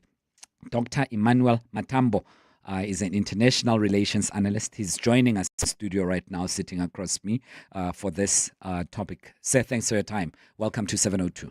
Good morning, Tawan. Good morning to your listeners. Thank you for the invitation. Thank you, good sir. And Professor Christopher Isike, international relations expert as well, joining us on the line. Prof, thanks for your time. Welcome to 702. Dean, thank you for having me, and to your listeners as well. Good morning. I'm going to request from both of you to bear with us as we will try to chew this in small bits. I know with you, this is what you work with every single day, and you might think that we are too elementary in our handling of issues, but we want everyone else to be with us, and that's why we have you as experts here. But maybe let's start off with you, Dr. Emmanuel Matambo, who's sitting in front of me now. The importance of Zelensky's visit to South Africa, particularly at this time, when South Africa has some serious tensions that are rather obvious with the U.S., and when the U.S. has been central to negotiating what they may want to call peace between Russia and Ukraine. And now we are in the mix. What is the significance of that? What are we missing? What is happening behind the scenes that an ordinary person like me is not picking up? Well, first of all, we have to look at the geopolitics of the conflict in the Ukraine. And we also have to look at the fact that not the South African government per se, especially after May last year, but the African National Congress has been vacillating on the issue of whether or not Russia should be condemned for the invasion of Ukraine. So it was quite important that Volodymyr Zelensky was invited to come to South Africa to come and iron out maybe some of the misgivings that he has had about South Africa itself. Obviously, in the broader scheme of things, if you look at Donald Trump's 7-point plan, which came out several days back, it is really a capitulation towards Russia. So if anything, this might discomfit Donald Trump a little bit, but it is also important to note that yesterday morning, which was Wednesday in the United States of America, President Ramaphosa held talks which he said went very reasonably well with Donald Trump under the circumstances. So these are just the dynamics that we should keep in play. But obviously, the visit had to be truncated because of this massive bombing of Kiev, the biggest since July last year. So that just kind of threw the spanner into the works and highlighted just the amount of pressure that Volodymyr Zelensky has, and he's trying to recruit allies from everywhere, including South Africa, which has shown to be a little bit vacillating on its stance on the conflict. Professor Christopher Isike, coming back to you, do we have the requisite muscle, political muscle, geopolitical muscle as South Africa to truly wrestle with this issue adequately? Are we best positioned to do that? Do we have the capacity to do that? Or are we just a small feature in a very lengthy orchestra of this ongoing music? I think I'll go with you with the later part of your conclusion. Especially at the time, if this was what the world was before Donald Trump became president of the United States for a second term, I would have said yes, South Africa was going to be a role player, even though they had kind of abandoned the peace process that started in June 2023. When President Ramaphosa led some African delegates to both countries to try and mediate the conflict. at that time, and with a Biden that respected South Africa's role in Africa, and also you see in South Africa as an inroad, a friendly ally in the BRICS, right? I would have said yes, but with a Trump that is hell bent on trying to bring the conflict to a close, not because of the substance of the issues, but because of his own, his personal profile, electioneering inanities, because he had said that he would end this conflict within 24 hours. Yeah. Now I hear that the new deadline is within 100 days. So he's someone that is speeding, is taking over, is taking control of the whole peace process. One would have thought that South Africa's invitation, although this invitation to Zelensky was done in September last year, one would have thought that would have even annoyed Trump the more. But the fact that Trump called President Ramaphosa is a good thing, that at least they are now beginning to talk to each other, even though it's on the Ukraine now. But it's interesting that he did make that call, and they both agreed that the war needs to end peacefully and soon. And I think that it's also an indication of the fact that Trump is getting increasingly frustrated with both Ukraine and Russia. And so reaching out to a country like South Africa could then, help, since South Africa happens to have good relations with both countries. Yeah. Dr. Matambo, a lot of South Africans have issued serious criticism to the government when it participated in the International Criminal Court proceedings, and a lot of people are saying we've got serious problems of ourselves. We don't need to be involving ourselves in far-fetched conflicts and inviting enemies that would have otherwise looked away. Now we have become the center of things that are far away from us. A number of South Africans have said that. What do we stand to benefit from playing a role, especially in this efforts of de-escalating tensions between Ukraine and Russia? What is the dog? What is the dog in this race? Do we have a dog in the race? Why should we even care? Someone in Tembisa is sitting there and perhaps bored and saying, "Why is Thabo even talking about this? Let me just play my music because it's fun." But why should we care? Well, first of all, we are living in an increasingly globalized world where we can no longer say, well, what happens in one corner of the world that does not affect you. It does affect you in ways that you cannot readily realize. Let me give you a proper example of Russia and Ukraine, actually. So first of all, there's a moral aspect to it. I think this comes from 1994 and how South Africa negotiated its transition from apartheid to democracy. It was a transition that was miraculous, according to some other people who expected a lot of bloodletting and a lot of bloodshedding. It wasn't. It was also a moral authority that was personified in the person of Nelson Mandela himself. Bill Clinton, the United States president at the time, writes in his memoirs that he hoped that South Africa's moral authority and its peaceful transition to democracy would actually spark the same burning for peace elsewhere in the world. So at a moral level, South Africa feels vicariously what a lot of suffering peoples feel. That is why even South Africa has been vocal on issues such as the issue of Palestine. Now, that is at a moral and political level. When it comes to a practical level, if you look at the Ukraine and Russia, these are two countries that are very critical to the global supply chains. Ukraine, we can speak about the issue of grain. Russia, we can speak about the issue of natural gas, the issue of nuclear energy as well.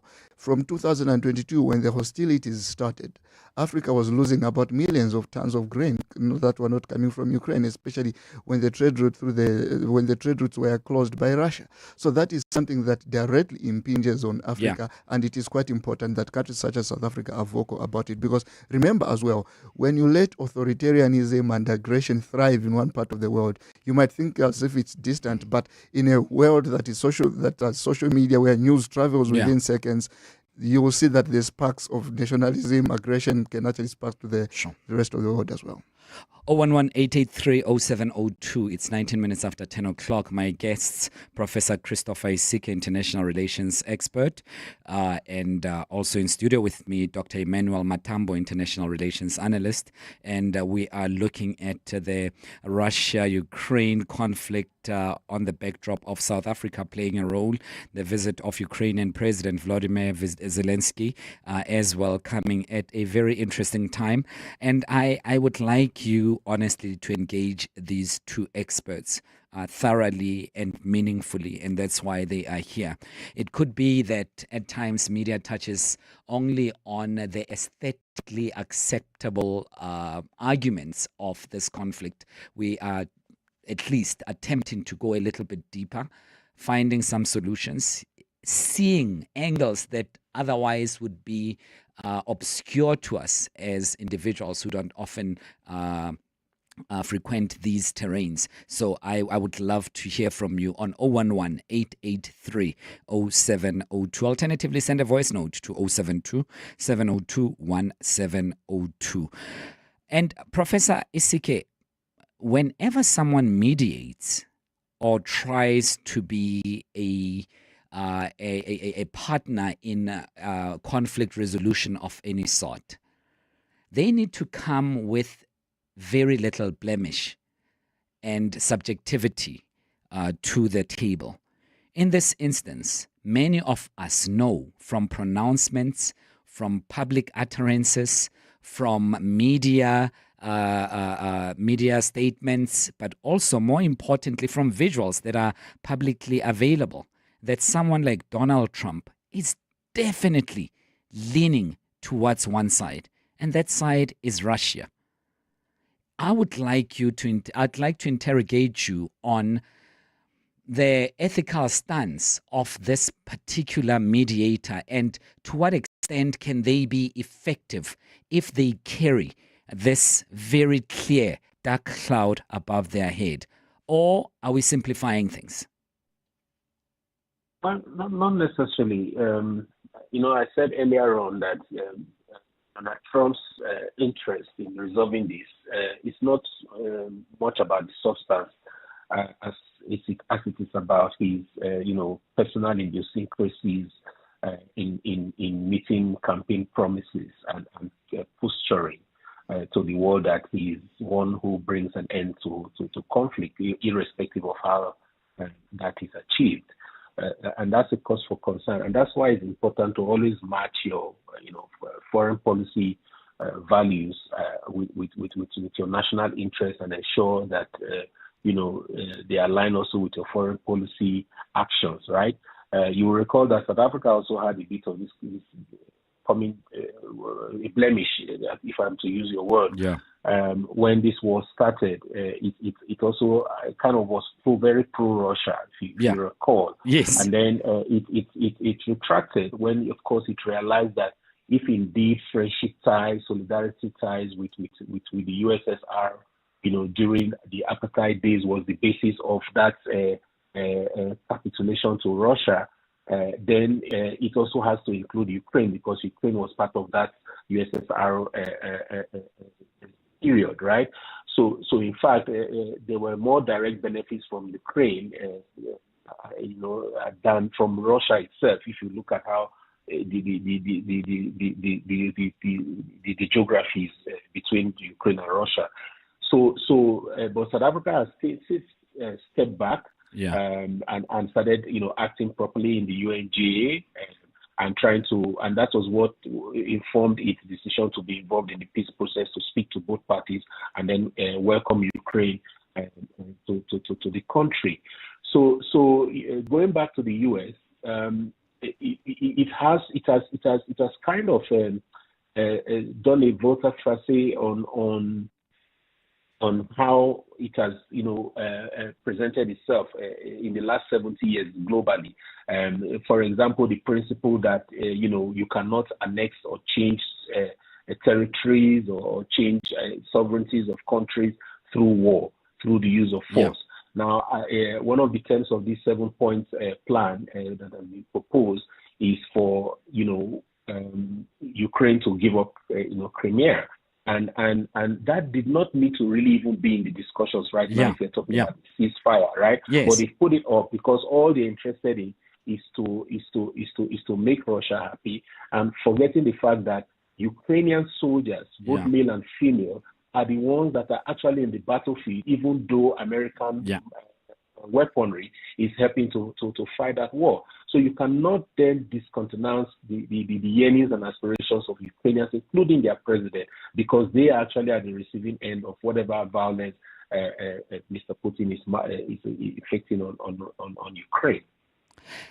And I mean, he's leaning towards the Ukrainian side. Also, you mentioned the issue of Crimea, and that Zelensky was very vocal that he doesn't recognize that as a Russian state. But I would have thought that that's a red herring.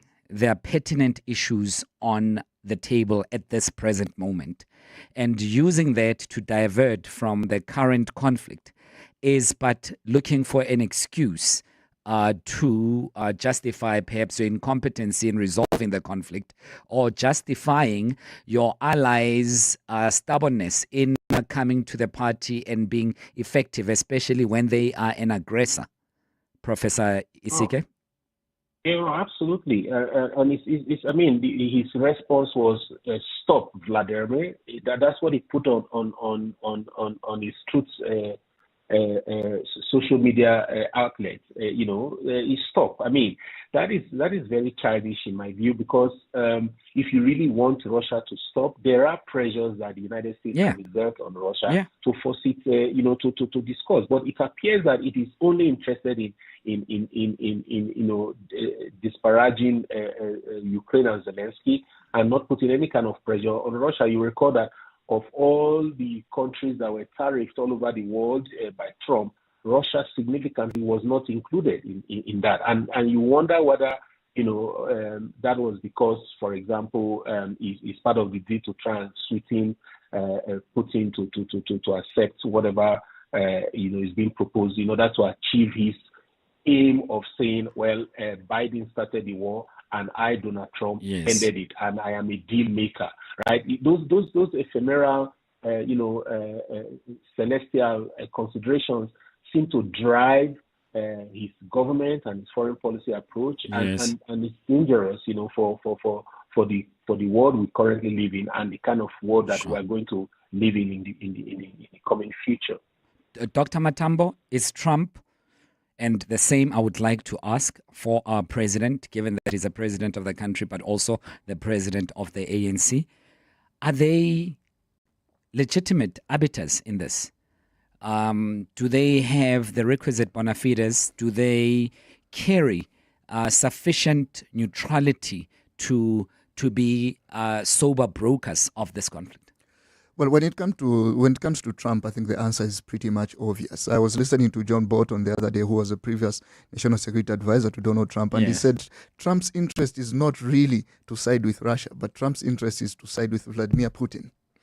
And that was very instructive, because remember when there was this Russian hoax that Trump caused a hoax about interference in elections? So Trump feels a certain personal affinity with Putin. He actually said it openly himself. He said, well, we suffered a lot with Putin when we were being accused of Russia having interfered in the 2016 United States election. So he feels a certain affinity with exactly that he doesn't feel with Volodymyr Zelensky. And then if you look at the 7-point plan that the Prof Isike and I spoke about just now, I'll give you 4 of those 7 points, by the way.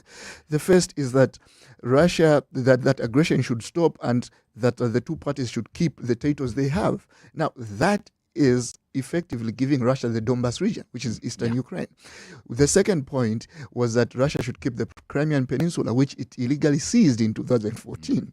The third point was that that I would like to highlight was the fact that Russia should actually, the tariffs that were imposed, the sanctions that were imposed on Russia in 2014 should be repealed. These are the grounds, by the way, on which Russia was ejected from the G8, which is now the G7.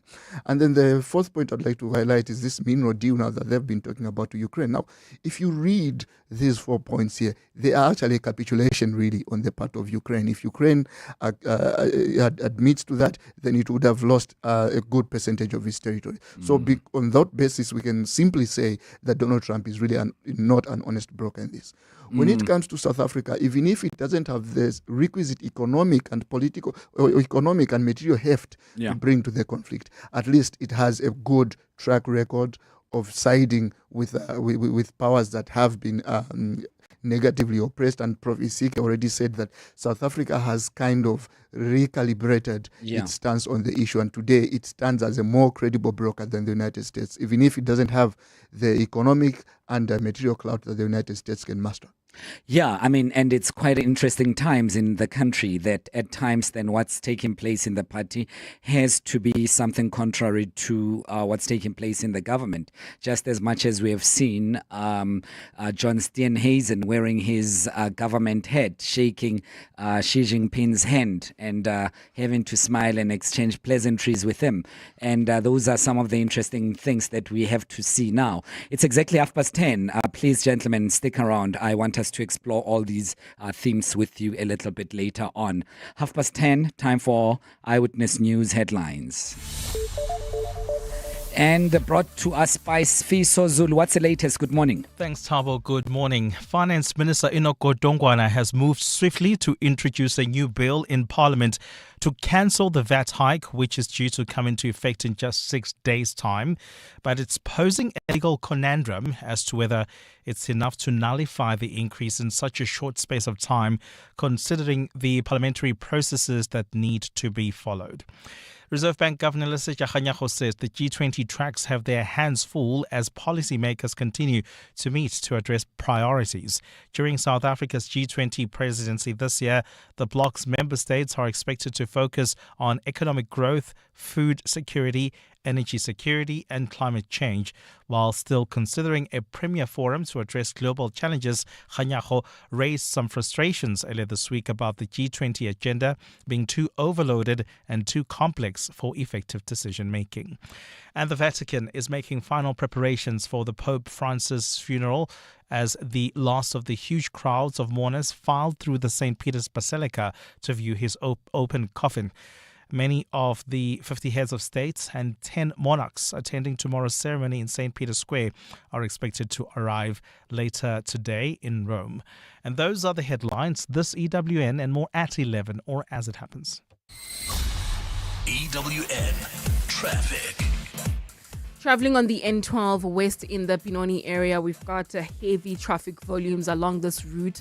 Just as you approach the Snake Road exit, please be on the lookout there and continue driving with care. While traveling on the M2 West in the Mayfair area, delays between the Crown Interchange and Main Reef Road. There's also queuing traffic on Crownwood Road. This is between the M2 and Albertina Sisulu Road. Please be on the lookout there and drive with care. City of Tshwane, we still have got those roadworks taking place on the N1 North right near the Rigel Avenue, causing delays from the Flying Saucer interchange, and there's a faulty traffic lights reported in Wonderbom at the Wonderbom junction. Please be on the lookout and approach with care. More updates coming up. There's more EWN on air, online, and on the EWN app. The Midday Report. Weekdays, 12 to 1. Do you see South Africa playing some kind of mediation role here? Yes, absolutely. I think South Africa can play a very important role. Of course, we cannot speak about ending this war. The peace is only possible if Russia is transformed. So at the moment, we cannot achieve peace. But South African strong principles of democracy and freedom is something that unites Ukraine and South Africa. Zvinka Kachur is the honorary president of the Ukrainian Association of South Africa. The Midday Report with Mandy Wiener. 12 to 1 on 702. 702. You wouldn't want to pay more than you need for groceries. So why overpay for car insurance? Switch to Outsurance and you could save big every month. Wayne, a 49-year-old man, is a real Outsurance client who saves an unbelievable 321 Rand a month on his 2018 Isuzu D-Max 300. Now, That's a real deal. Why pay more? Switch and save today. SMS out to 45142. That's out to 45142. With Outsurance, you always get something out. A licensed insurer and FSP. T's and C's online. Hello, welcome to the Crazy Store. Hello, hi. I would like a refund for the stress ball. Of course. I have been squeezing it for 6 days and I'm still totally stressed out. I see. These safety pins, they don't work. I pinned them to my pants, but they don't make me feel safe. Can I exchange them for this pepper spray? No problem. The Crazy Store. Our quality promise means we'll replace or refund any of our products that you are not happy with. Are you operating an illegal drug rehabilitation center? According to the law, no person should operate a rehabilitation center unless it is registered. NPO registration is not a license to provide substance abuse services, whether prevention and awareness, community-based services, inpatient, outpatient treatment, as well as halfway houses and aftercare support. The Gauteng Department of Social Development urges you to register your treatment center. Communities must make sure that they do not refer loved ones to illegal rehabilitation centers. To verify registration, contact the nearest social development office. Operating an unregistered drug rehabilitation center is illegal. For more information, please call 011 355 7836 or visit the nearest social development office. This message is brought to you by the Gauteng Department of Social Development. Stephen Hood has caught up with Capitec CEO Gerry Fourie on The Money Show to chat about the bank's results for the year ending February 2025. I've said it many times, we are actually tech and data company because the techs enable us to deliver faster and to be able to deliver scale and keep our prices as low as possible. And then the data side is all about making certain we understand our clients and we can add value. So data for us is very important. If I look at our transactional data, our credit data, our connect data, you really need to understand your client, and that's what we're doing. Catch the full conversation on primemediaplus.com. 702. Let's walk the talk. The new Corolla Cross. Fill it with friendship. Fill it with... How's it, Brie? And... Sharp, bruh. Fill it with family. Fill it with... We're gonna be late. And... Coming now. Fill it with Harry Smith halfway stops. Fill it with... Lekker, nee.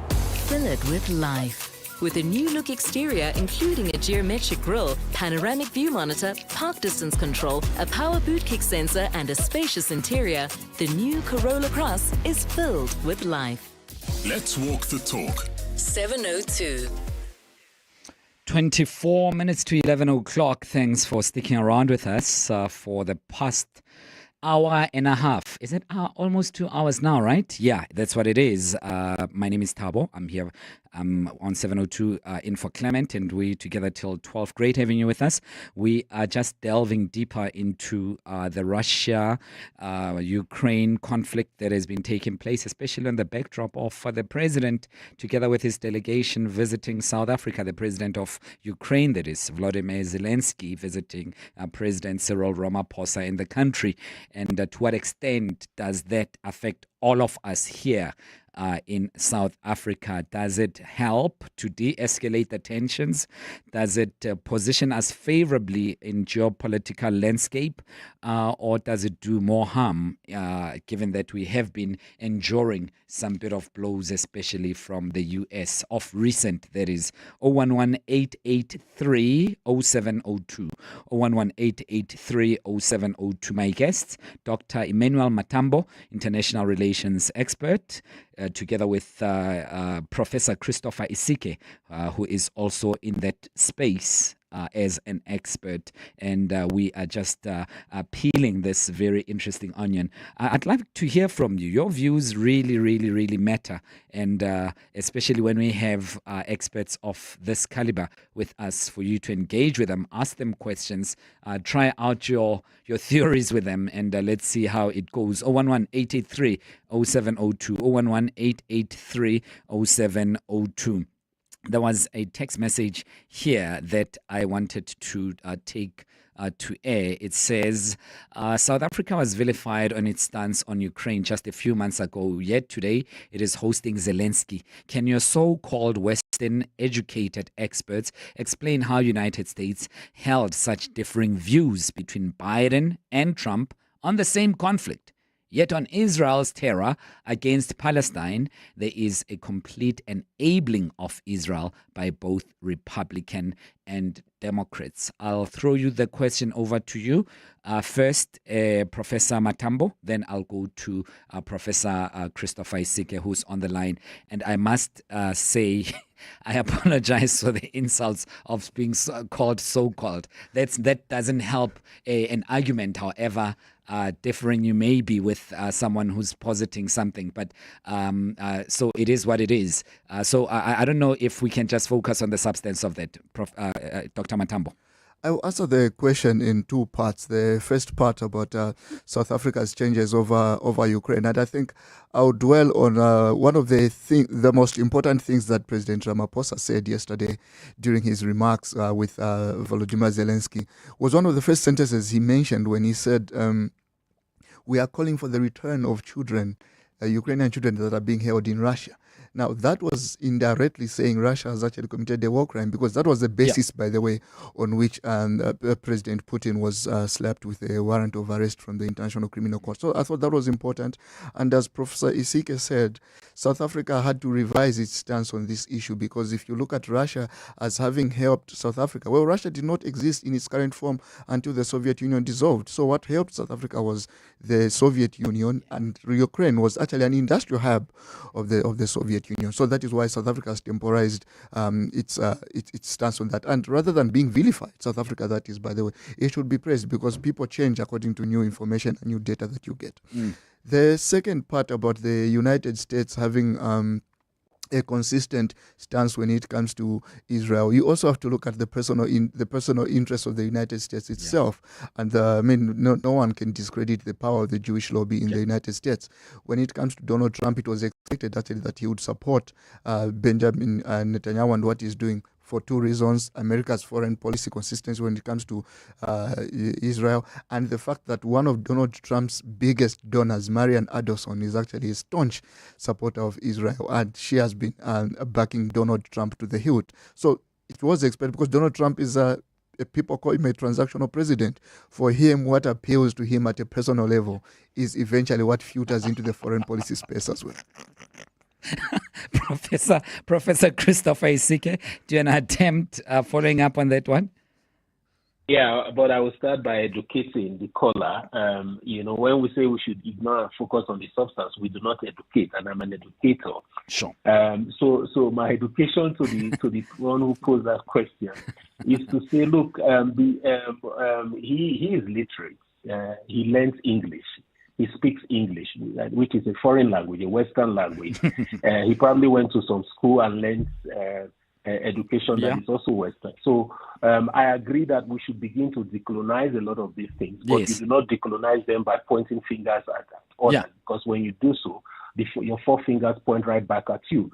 So he must be careful about the use of words in that regard. And I will join him to see how we can help to decolonize what we teach, how we teach, and what we're doing. We're doing that at the university already. Yes. But we do not need to be insulted in that sort of way. Exactly. But to get back to the substance, I have said previously, and I've posed this to State Department officials, asking them the question of whether the state of America has not been captured by Israel. All right? And that is the crux of the question that this person has asked, that these countries can be, these two parties, the Republican and Democrat parties, can fight and bicker over everything, but there's one area they agree on, especially in foreign policy, and that's the case of Israel. And that is because of the amount of money Dr. Matambo mentioned in his talk just now, amount of money that the Israeli lobby funnels into elections in America, and they do this to both parties. So a lot of people are beholden to the Israeli lobby in America, and that's why we need to ask the question of state capture of American politics, by Israel. But the second part of the question too that is important to talk about is the inequality of beings, in terms of the world being bifurcated along two zones of beings and non-beings. The beings being our Western brothers and sisters, while the non-beings are the rest of us who are not necessarily white. And you can see that in how the world has how the world responded to the Ukrainian crisis in 2022 of February, while at the same time there was a war that was killing people in Ethiopia. The responses were different. And we've also seen the responses in the world, the outcry that we've seen from America and the rest of the Western world about the killing of women and children in Ukraine. But the same Western world is not very vocal about the killing of women and children in Gaza. So this inequality of how we see and relate to humans is at the base of the international system and the warmongering, the empire building, and the use flexing of power to conquer those that are seen as non-beings. And this is what must change if we are to have, a better world. And I think that, like the Professor Amitabh Acharya has cautioned, the making of a new world order presents an opportunity, to make changes. And the making of that world order is not only about material or military power, it's also about ideas and values. And this is why I think a country like South Africa, it will be useful in presenting values that show that we are one humanity, and that can be the basis of changing how we see and relate with one another globally. Very interesting. 011-883-0702. Here's a question for both of you again that says, please ask your guests, and it comes from Raymond in Diepkloof. In all this conflict, can they remind us listeners what is the cause of this conflict, bearing in mind that NATO promised the Soviets in terms eastwards expansion? Are Russian interests taken into consideration? Dr. Matambo? Well, when you look at what Vladimir Putin said just before he invaded Ukraine, he talked about this esoteric idea of denazifying Ukraine and all that kind of stuff, which was quite strange because how do you denazify Ukraine? Because actually, for a lot of people that do not know, Volodymyr Zelensky's grandparents actually languished in concentration camps during the Second World War. So that was a quite strange casus belli on the part of the Russians. Now, when it comes to NATO expansion, there has been a lot of vacillation on that particular fact that, Russia feels a little bit besieged, and that the fact that after the dissolution of the Soviet Union, then the NATO has become an anachronism because it was expressly, according to people now, it was expressly prepared in order to make sure that they limit the aggression of the Soviet Union. But this was at the height of the Cold War. So, based on that part of the argument, Russia actually has some ground to stand on, to say, we have Georgia that has been attempting to join the NATO. Now we have Ukraine also trying to. Yes. So it's like NATO going back on its word. Yes. Although Trump at the moment has made it clear that he's not, that argument on Ukraine possibly joining the NATO has been foreclosed. But we have to look at what exactly was said at the start of the hostilities, and what was said at the start of the hostilities on the part of Russia was that they were trying to denazify Ukraine. And Prof. Isike, is this justified, the continuous onslaught on Ukraine, based on what the listener is asking, that some promises were not fulfilled, and it brings the argument back home a little bit, and I don't want us to digress on the issue of Zimbabwe and the certain accord. But, does this then create a proper justification, given that there are some serious political concerns? This conflict can be attributed to promises not being fulfilled, and Russia's threat, Russia's feeling the threat of the expansion of NATO and eventually being an existential threat to its sovereignty? Well, look, until now, I don't think anyone in Europe, not even talk of NATO, had any mind or intention to get close to Putin and then destabilize Russia and take over Russia. So the potential does exist, and the threat can be real, but it did not exist until now, I can tell you.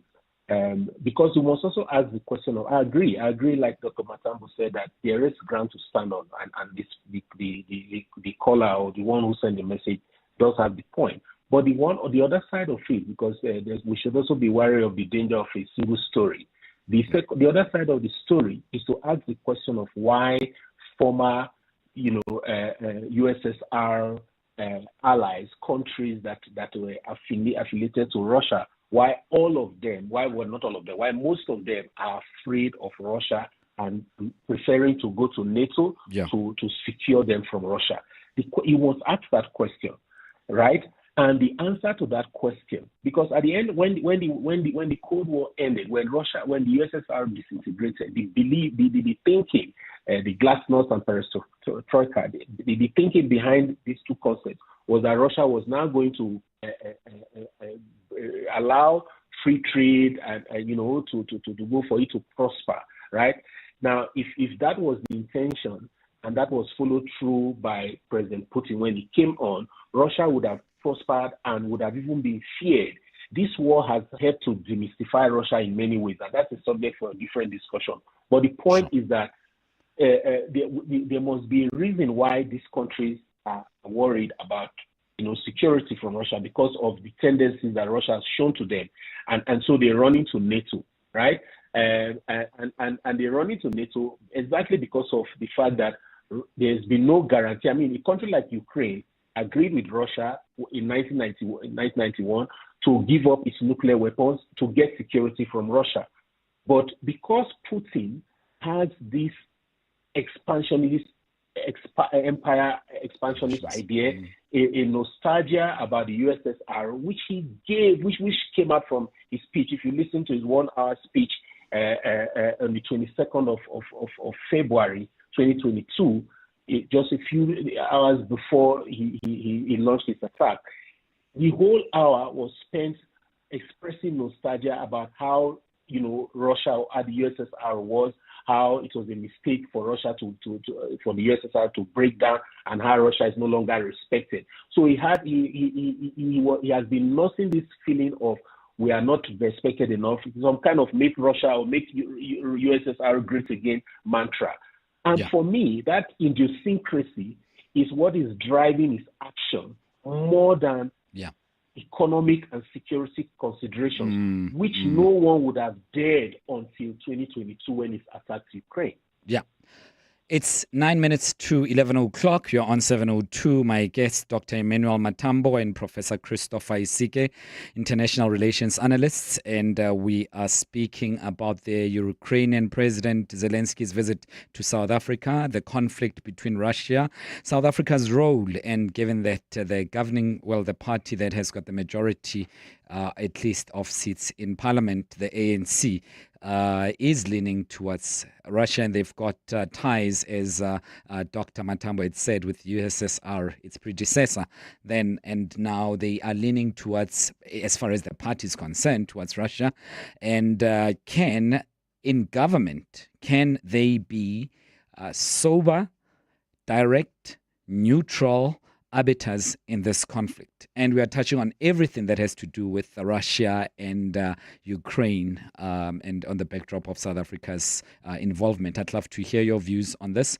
011-883-0702, 011-883-0702. And before we go to your calls, Dr. Matambo, just briefly, the political footwork that the ANC has to play between party and government, because party-wise, I think the stance is very clear, and I haven't heard or seen anything, especially in the subcommittee of international relations within the ANC, that has shifted drastically from Russia's positioning. The political footwork that they must maintain surely is a bit inconvenient, because on one hand, wearing a party hat, they must go to Moscow and profess something else, and the party side pretend to be neutral. Yes, indeed. There is need for some dexterity on the part of the African National Congress, and this is perfectly understandable. But I think what has been happening since May 2024, last year, when the government of national unity came into being, has been a more sober discussion about this. I think the support of Russia on the part of the African National Congress was kind of embarrassing on the part of the African National Congress, judged against the case against Israel, because these things cannot easily be separated if you compare them. So it is quite important at the moment that as government they chart a sober route, and the sober route is the fact that Ukraine was invaded. I don't think there's any discussion about that. Although, yes, at the part of the African National Congress, they have to realize that uncomfortable truth that what Russia's been doing is internationally unacceptable. Let me quickly squeeze in one call, Sputnik in Soweto. Interesting name, given that we are speaking about Russia. I don't know if this is very deliberate. Sputnik, hi, welcome. Thanks, Thabo Shole-Mashao. Mine is quite short, and Yes, I think one of your commentators has tried to address it. The fact that the conflict doesn't actually just emanate from 2022. Yeah. The issue of NATO expansion is beyond Ukraine. NATO has expanded towards the border of Russia, which was part of the agreement when the USSR was dissolved, that NATO will not expand to the borders of now Russia, Yes. because that's a security issue that Russia has raised all the time. But secondly, is that the term of Zelensky ended in 2024. How is it that nobody is questioning the democracy of him running around as president when his term has ended and he has not had any elections in Ukraine? In the meantime, he is to be regarded as president. It's just a question of interest.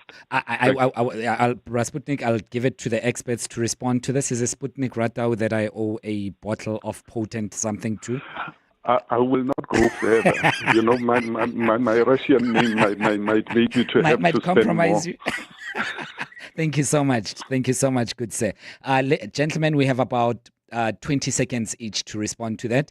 Maybe I'll come back to you, Dr. Matambo. Prof, let's start with you responding to Sputnik's question there. Quickly, part of the agreement when the USSR dissolved in 1991 was also for Russia not to intervene in the internal affairs and politics of its neighbors, the countries that made up the USSR. Russia has, under Putin, went back on those promises. Yes. And that's what I was saying earlier about the reason why these countries have started feeling that if they can't get security and protection from Russia as agreed, then NATO could be an option. That's one. The second question about democracy, countries do not do elections when they are at war. Yeah. Okay? So long as the people because we're talking about the elections, democracy, if the people say, okay, we can't have elections now, we are a wartime president, carry on until the war is over, and then so be it. We cannot, as outsiders, now begin to ask questions around those, forgetting. Prof, sadly, I have to stop you at that just to give Dr. Matambo just 20 seconds as well. Sadly, we are out of time. I apologize. I'm not being rude. Dr. Matambo? Prof has covered the first part, so I'll just go right to the second part there about the issue of democracy. Democracy is not just expressed through voting, which is more like a ritual, by the way. It's just one of those things there. But remember that during wartime, actually certain liberties from citizens are actually suspended in order to make sure that there is survival of the nation. So I think that is what Ukraine had in stake when those elections were postponed. Gentlemen, it's been a pleasure. Dr. Emmanuel Matambo, International Relations Expert, Professor Christopher Isike, International Relations Analyst. Thanks very much for your time. 3 minutes to 11. Honey, what are you doing? I'm stretching for tonight. I thought you're not dancing at bachelorette parties anymore. Baby, we need the money to put Johnny through matric mos. And what's the police uniform for? The clients feel safer when I wear it. No, man, just sell your bucky to We Buy Cars. They give the best prices and they pay you within minutes. Okay, but can I just go and dance one more time, please? You know how much I love it. No, the buyer's already on his way here. Wow, okay. Strapped for cash? Just sell your vehicle to We Buy Cars. The easiest way to sell your car by far. This Freedom Month 702 and Omoda invites you to an unforgettable celebration of democracy, heritage and soul-stirring rhythm of jazz. Join us on the 30th of April to honor International Jazz Day at the iconic Century Mandela. As Jazz Appreciation Month culminates, we pay tribute to the music that tells our stories, holds our history and inspires our future. The experience includes live performances from jazz greats Feya Faku, Hebi Tswaidi, and Ziza Muftik, a gourmet 3-course meal to delight the senses, and a guided tour of the historic Century Mandela. Limited tickets available at www.ticketmaster.co.za. In Africa, we say the chameleon looks in all directions before moving. At Plus 94 Research, we understand the importance of careful consideration. By analyzing comprehensive data and diverse perspectives, we help you make informed decisions that stand the test of time. Don't leap without looking. Move forward with insight and precision. Plus 94 Research, the science of decision making. And now for your Easter forecast. Sunny with 100% chance of family fun. Join us at Chamberlain for our famous for Easter family fun promotion from 10 April to 4 May. With amazing deals on everything from outdoor essentials to pet care, power tools to paint, like 10% off Plascon paint mixing. Or kit up on sitewear from boots and fallies to overalls. And score rebates when you shop with your trade card. Expect high levels of DIY excitement and savings across every aisle. And turn Easter from fine to full-blown family fun. Chamberlain, famous for hardware and family fun since 1903. To walk the talk is to turn words into meaningful actions. And it's what we at 702 are committed to doing every day. We are also committed to following the rules set out by the Broadcasting Complaints Commission's Code of Conduct. To give you balanced programming, fair comments, and accurate news. But if we stumble along the way and you feel we are not living up to the code, let us know on comment@702.co.za. And if after that you're still not happy, you can direct your complaint in writing to the Broadcasting Complaints Commission. Email bccsa@nabsa.co.za. For more, visit bccsa.co.za.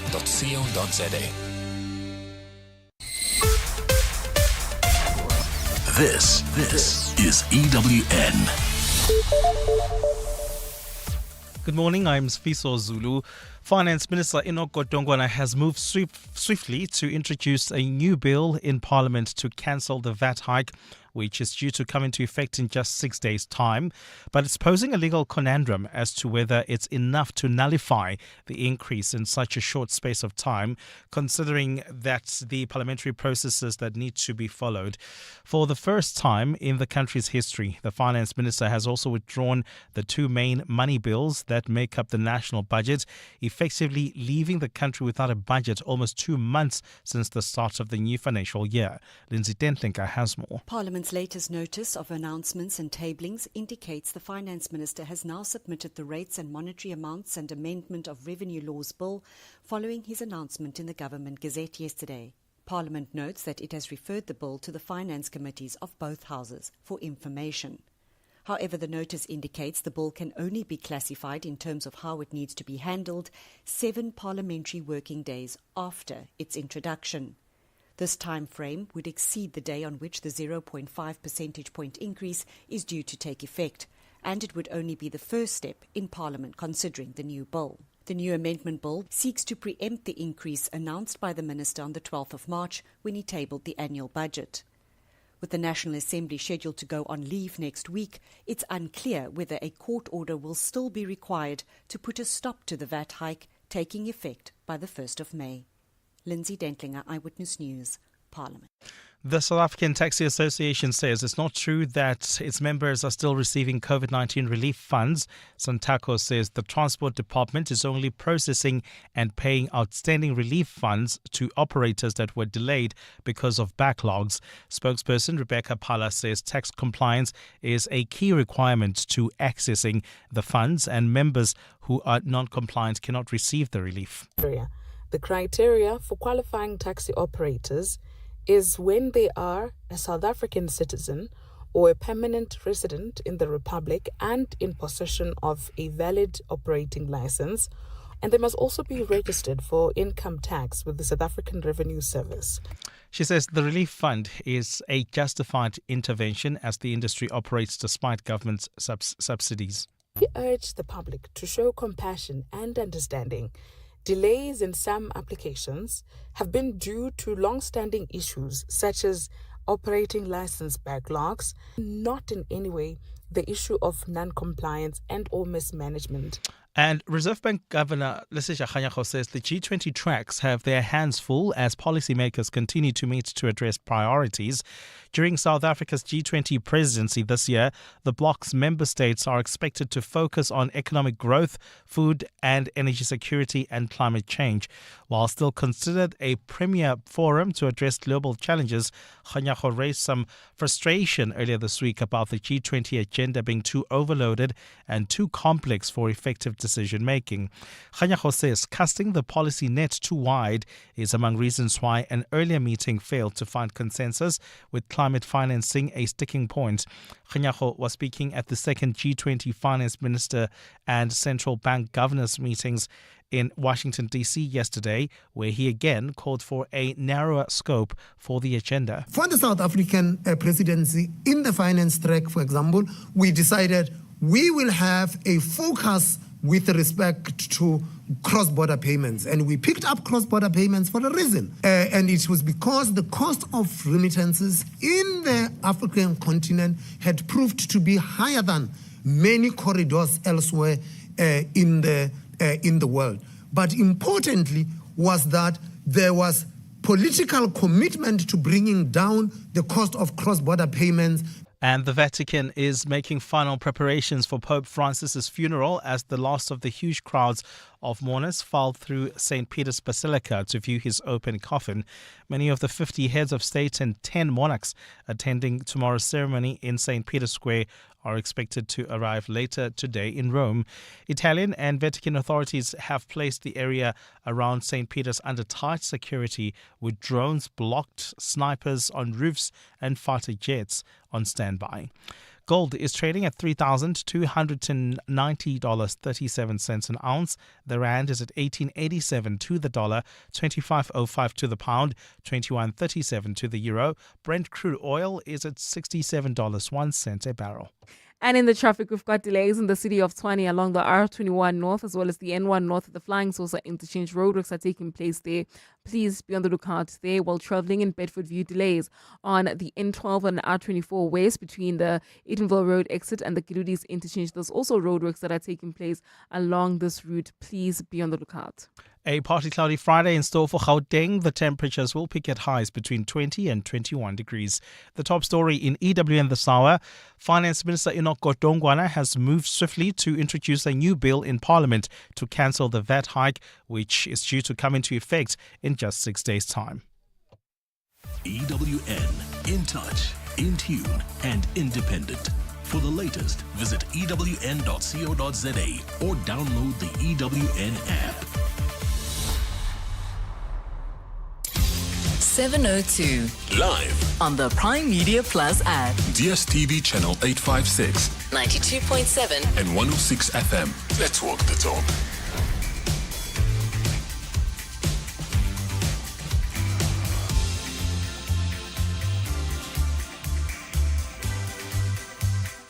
Six minutes after 11 o'clock. Thanks very much for sticking with us here on 702. I'm Thabo. In for Clement, we together till 12. Thanks for your engagements in the previous segment of Across the Desk. We were just consumed with the Russia-Ukraine conflict, and obviously South Africa playing a role. You know that things are cooking up. As far as the U.S. is concerned on that one. The envoy from the U.S., I think it's Steve Wolkoff, will be seeing the Russian president in the next few hours, I suspect, to try to de-escalate and intervene. It's been going on for quite some time, and Volodymyr Zelenskyy was in South Africa. I'm saying was because I'm not sure if he has left as yet, given that there were explosions and in the capital in Kyiv, so he had to leave that state visit quickly and go and go and attend to the critical burning things back at home. He did leave behind a senior delegation of his ministers to carry on the meetings, though. And thanks for your engagements, your questions, your calls. Really appreciate it. It means the world to us. I don't take those lightly at all.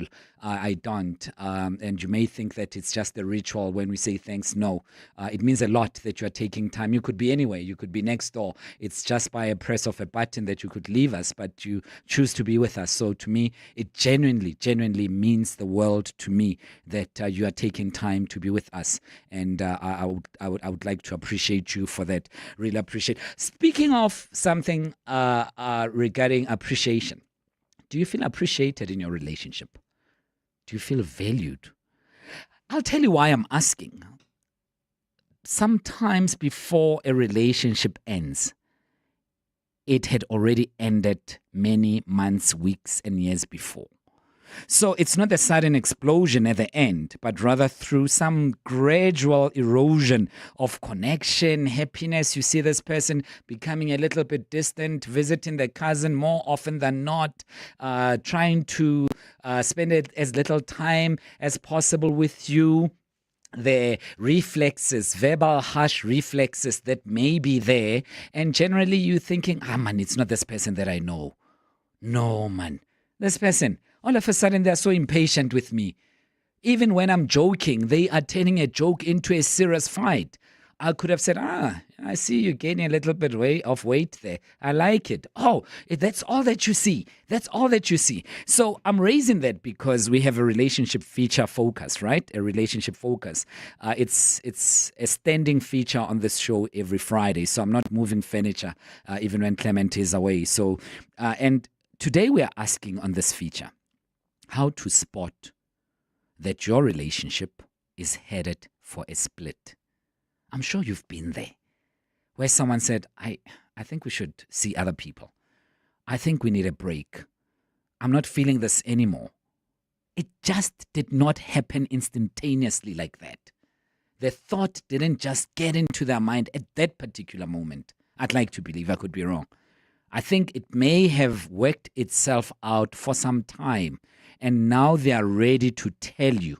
People often ready themselves before leaving a relationship. And then they tell you once they are ready, once they've learned to live without you. It could be that I'm talking nonsense, but feel free to let me know if I am on 011-883-0702. And our guest is Refilwe Hamedi, who's a relationship and dating coach. All this right now. Relationship issues? Relationship talk On 702. Refilwe Hamedi, thanks so much for joining us, and welcome to 702 once again. Always a pleasure talking to you. Thanks for having me, and good morning to the listeners. I was just setting the scene for our discussion, and I could come up with 10,000 songs that allude to the fact that a relationship is about to end. I think it's Glenn Jones. I've got a feeling it's over. And Mariah Carey also has a song that says, if it's over now, just let me know. And many others. But why do people leave the relationship but stay with a person without telling them that the relationship is over? I can think of many reasons why that can be. And the biggest one is if the relationship has obviously been significant, there needs to be sort of like a gradual detachment that needs to happen, whether it's where you are staying, whether it's, arrangement with children, but you've intertwined your lives so much that there needs to be some sort of admin if you're going to detach. Yeah.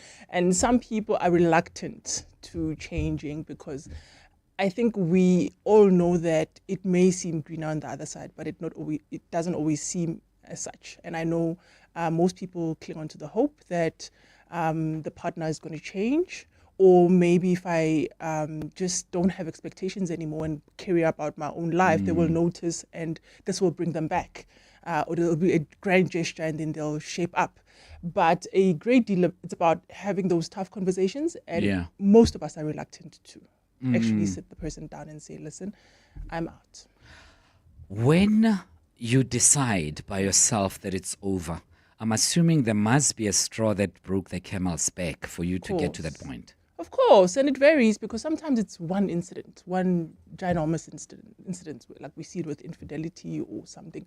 But, and especially for women mostly, but some men too, it's gradual because it erodes that, that warmth and that softness and that gentleness that you felt safe in over time because of this unchanged behavior or unmet expectations or that sort of disconnect that tells you that I'm not comfortable here. But maybe you're an optimist and you keep on saying, okay, we'll start therapy, or let's talk to a family member, somebody neutral, or let's take a short break. Maybe we'll, our minds will be clear when we, come back. But definitely it has to do with your emotional safety. And these days, a lot of psychological safety, because the environment becomes toxic. As you say, we no longer give each other that love and warmth and gentleness. So chances are our conversations are brash as well. And we, there's this word now, buzzword going around called limerence, where you are just, you just hang on to the good, even if it's in the distant, but nothing's going to change, and inside that it's over. And by the time you ask that question, when do you know? The fact that you're asking that is because your efforts perhaps have not yielded what you've wanted. Because by nature, you do want to resolve. People want to, okay, it's just a hiccup on the road and we'll be fine. And then you see that those hiccups are becoming, few. I mean, they become many, and it's, the distance between the time is few. You're like, okay, the climate is no longer what it used to be.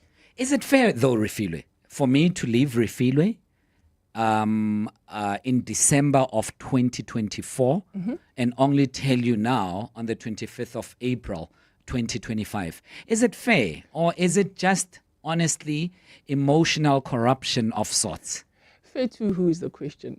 To the next person. Yes. So also a harsh detachment. Is that fair to both of you? Because I imagine if you are lingering, you are wanting to have a considered decision for your next, whether it's for them or for yourself. And I don't think it's fair to know for a fact that you are gone and then you are just maybe lingering and doing admin in the background.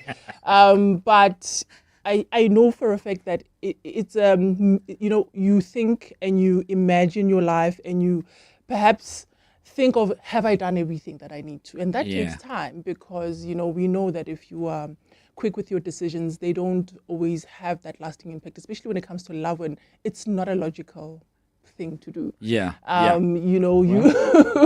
Logic leaves you. So you really want to see that, am I really out, or am I really ready for a life without this person? I really don't think it's fair to the other person if you've made the decision, but to take the time to make the decision is, I think, fair to you, because you don't want to be out and then back again, because they're going to lose the trust. Like, okay, you are not stable, or you are not, have you thought about this properly? But when you hit them with it, Refilwe, they're hearing it for the first time. You have planned it, rehearsed it, practiced it for 1,000 times in your head. You probably have the right words placed together in good sentences. You have also rehearsed the reaction, played out scenarios. They are hearing it for the very first time. And now you are throwing it to them. And they will then be accused of being a psycho who's following you around. But they are generally giving a reflex to an immediate response. That's valid. I think that's valid. But we have to look at the nitty-gritties of the relationship itself, the dynamics. Sure. Because somebody can say, I'm hearing it for the first. Where's this all coming from? We know that there's been instances, I've seen couples where, the lady can recount to the date, to what you were wearing when I told you that. But perhaps the gentleman just took it as, how ladies often have more to say about things than, their male counterparts. But even in relationships where it's two males or two women, the other party has been told, believe you me. And if they haven't been told, they've been missing the subtlety of the disconnect. Because sometimes, as I said, it could be, one incident, sometimes it's over time. And what's their contribution to not addressing the fact that their partner has been disengaged? So it talks to how present are you for that person or for yourself, because when you guys are in a good place. No, but I mean, also it's not my responsibility to say, oh, Refilwe, are you ready to leave me? Because I see that you have not been wearing the shoes that I bought you. I've asked you to go to ice cream with me on Sunday. You said no. Last week, you were just moody for nothing. It can't be my... But before you come to that, let's go to Mpho first. Mpho is calling us from East Rand and has a question. Mpho, hey, welcome. Mpho? Yes, and Refilwe, yes, can you hear me? Yeah, now I can. Thank you, sir. Welcome. Yeah. Hi there, and Refilo. Yeah, I just wanted to make a comment that also it depends on the length of the relationship.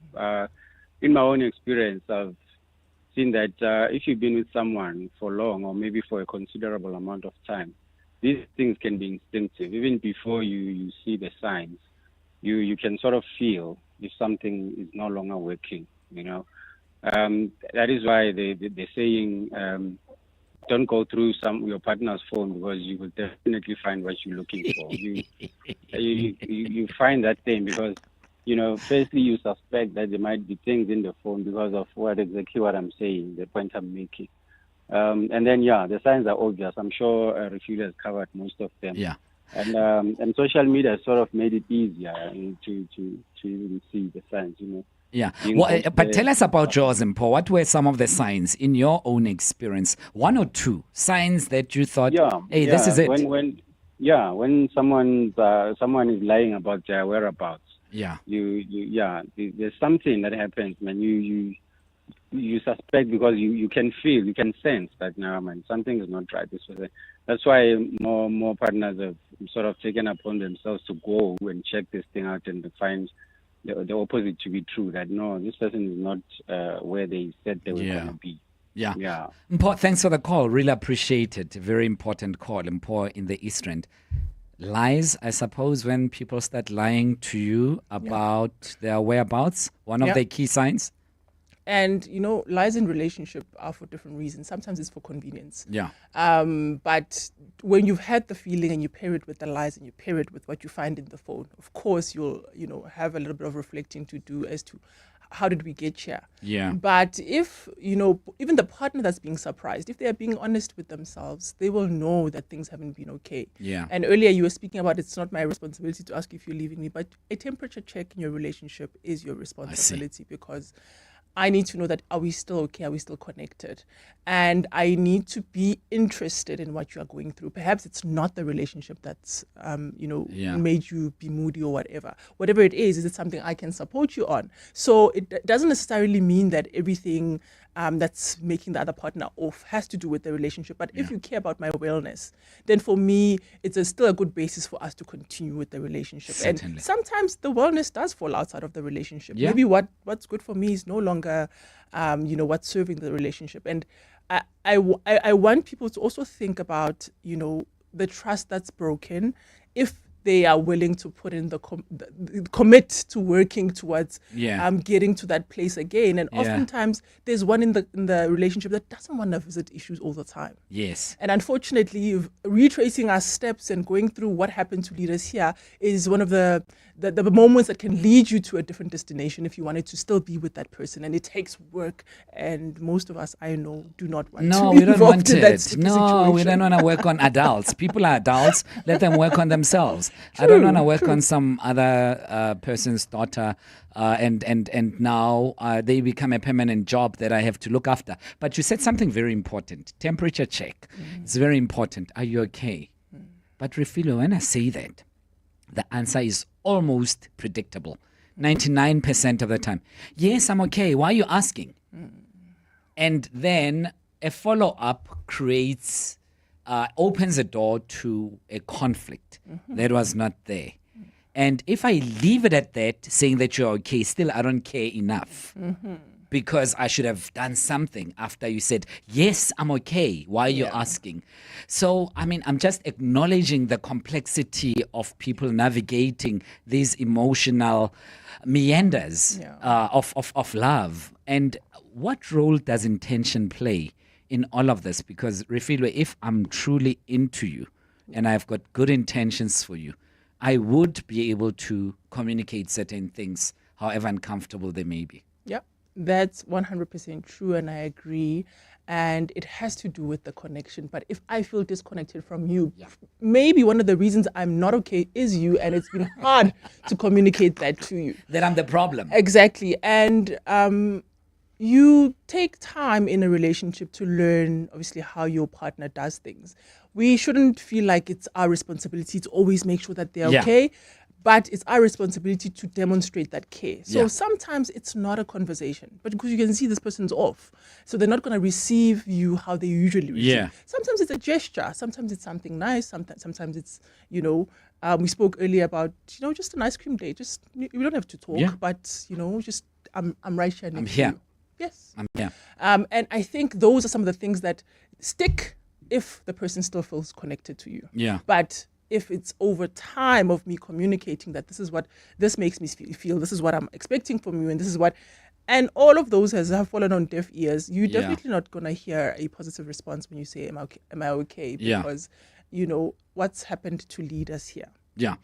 Refilwe, I would want you to speak on these possible signs and what are they exactly, and how do you not misconstrue them for someone just being moody, because someone can just be off for that day. It doesn't mean that they want to leave a relationship, right? They are just off for that particular day and they perhaps don't feel like talking to you or talking to anyone or facing the world. They're just grumpy for whatever reasons, right? So we touched on someone lying about their whereabouts. Yeah. Perhaps also someone not being present whilst they're with you. Is that also another sign? That is a huge, huge sign. And for me, when you see that somebody's low-key withdrawn, or, they no longer want, they are there, but they are not there. They are scrolling on their phone all the time. Yes, you can't obviously assume that that's a sign that the relationship is over. But for me, it talks to when things were good, did whatever they raise, was it met or received with understanding? I don't want to say it's right for the person to be checked out and sitting next to you, but have you been the person that I feel like I can run to if things are not working out? And for example, if you are in a, what we usually term quote unquote healthy relationships, but those are obviously different for different people, but a big indication that things can work is if I feel like I can talk to you about everything. Yeah. And that emotional intimacy for me is what's going to tell if things are, I'm slightly losing my person because I no longer feel like I've got access to the deepest parts of them. Yeah.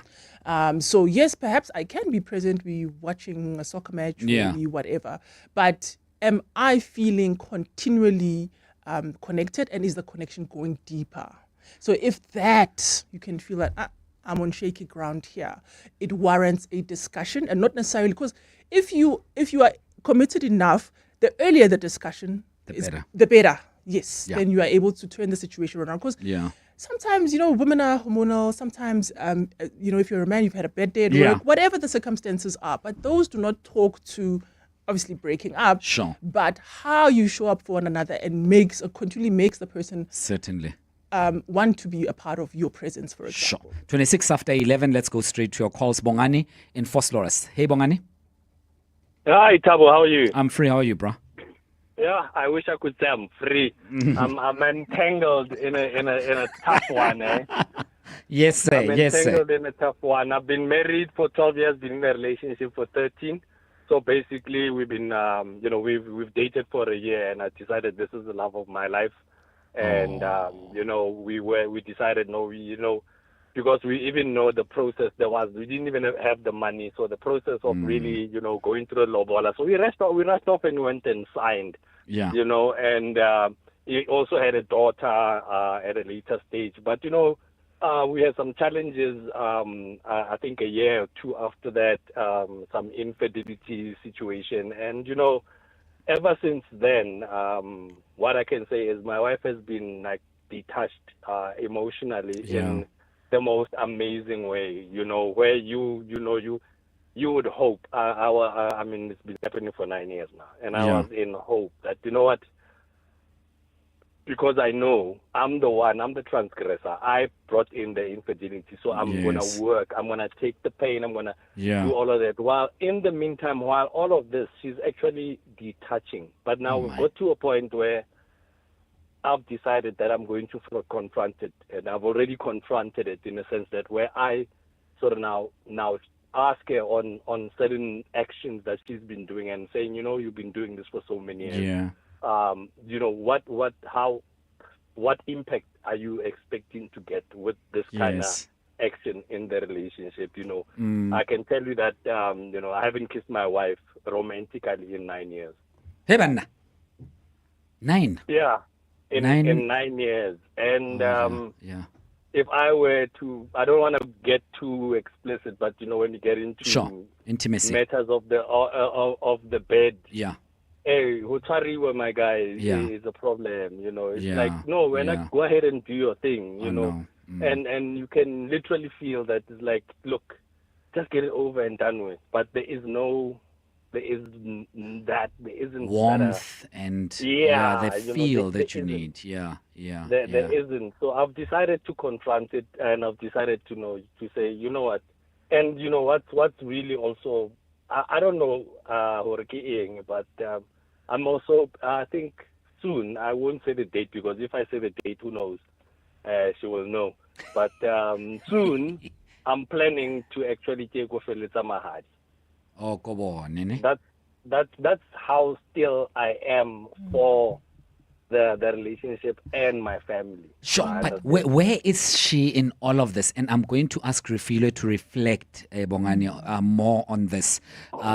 We have 30 seconds to the news headlines, so we won't do justice to this. Bongani, if you don't mind, are you able to hold for a second? Because Refilo might have follow-up questions for you.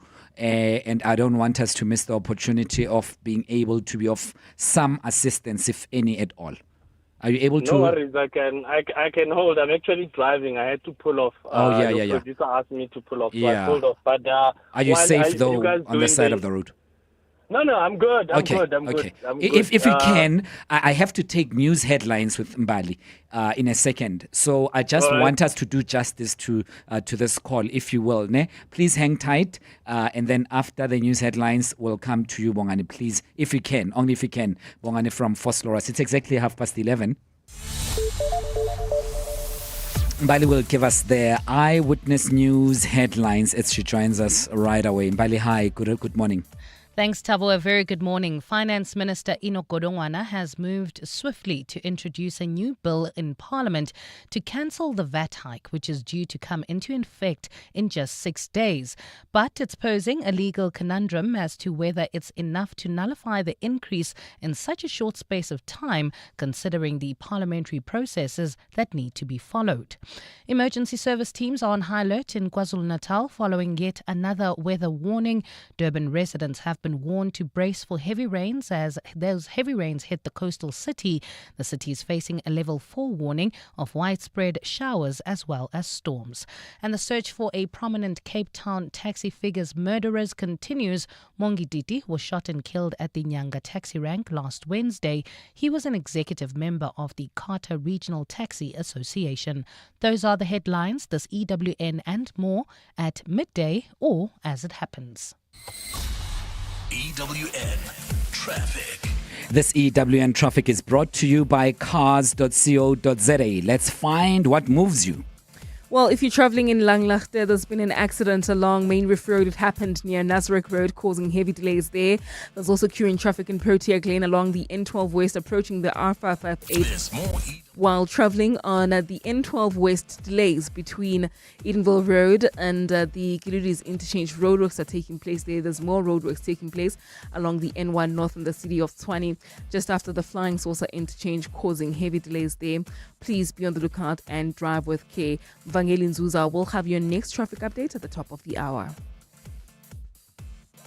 There's more EWN on air, online, and on the EWN app. 8 out of 10 radio listeners suffer from CAR, or car advertising on repeat. Symptoms include fatigue, anxiety, and confusion. With so many car ads coming at you on your daily commute, buying or selling a car can feel overwhelming. But there is a cure. Cars.co.za. Whatever car you want to buy or sell, cut through the and just go to Cars.co.za and let's find what moves you. Cars.co.za. phlegmy coughs. Oh no! Have you tried ACC? ACC 600 is a convenient one-a-day effervescent tablet from 14 years of age, or now also in a no-water-needed, fruity-flavored sherbet-like granules that dissolve in your mouth. Ideal for the on-the-go adult. Ask for ACC 600 effervescent or oral powder at your nearest pharmacy to get rid of the snotties and flemmings. And trust, if it doesn't say ACC, it's not ACC. What is your money doing right now? Is it lazing around in that other account because you're not sure where to move it for premium growth? Well, let's make it work hard in a Standard Bank Money Market Select investment account, where we'll grow it with a nominal interest of up to 7.9% on a minimum deposit of 100,000 Rand. Plus, you get access to your funds anytime. Open yours online or on our app today. Standard Bank is an authorized FSP and registered credit provider. T's and C's apply. Make mom feel extra special this Mother's Day with fabulous gifts from Dis-Chem Pharmacies. Show her how much you care with unbeatable deals on a wide selection of her favorite fragrances, from luxury brands such as Women's Secret, Estee Lauder, Elizabeth Arden, and more. It's a great time to spoil mom with perfect gifts at incredible prices. Hurry! Mother's Day offers end 11 May, only at Dis-Chem Pharmacies. Better health starts here. This Freedom Month, 702 invites you to a soulful celebration of democracy and music. Join us for an exclusive afternoon of world-class live jazz, gourmet dining, and connection. Curated by Jazz and Beyond's Nothemba Madumo, Wednesday, 30th April, at the historic Sanctuary Mandela, Houghton. With performances by Fea Faku, Herbie Tswaedi, and Ziza Maftik, plus a global concert live stream from Abu Dhabi. Celebrate the freedom of jazz on International Jazz Day with 702 and Jazz and Beyond. Powered by Omoda. Limited seats available.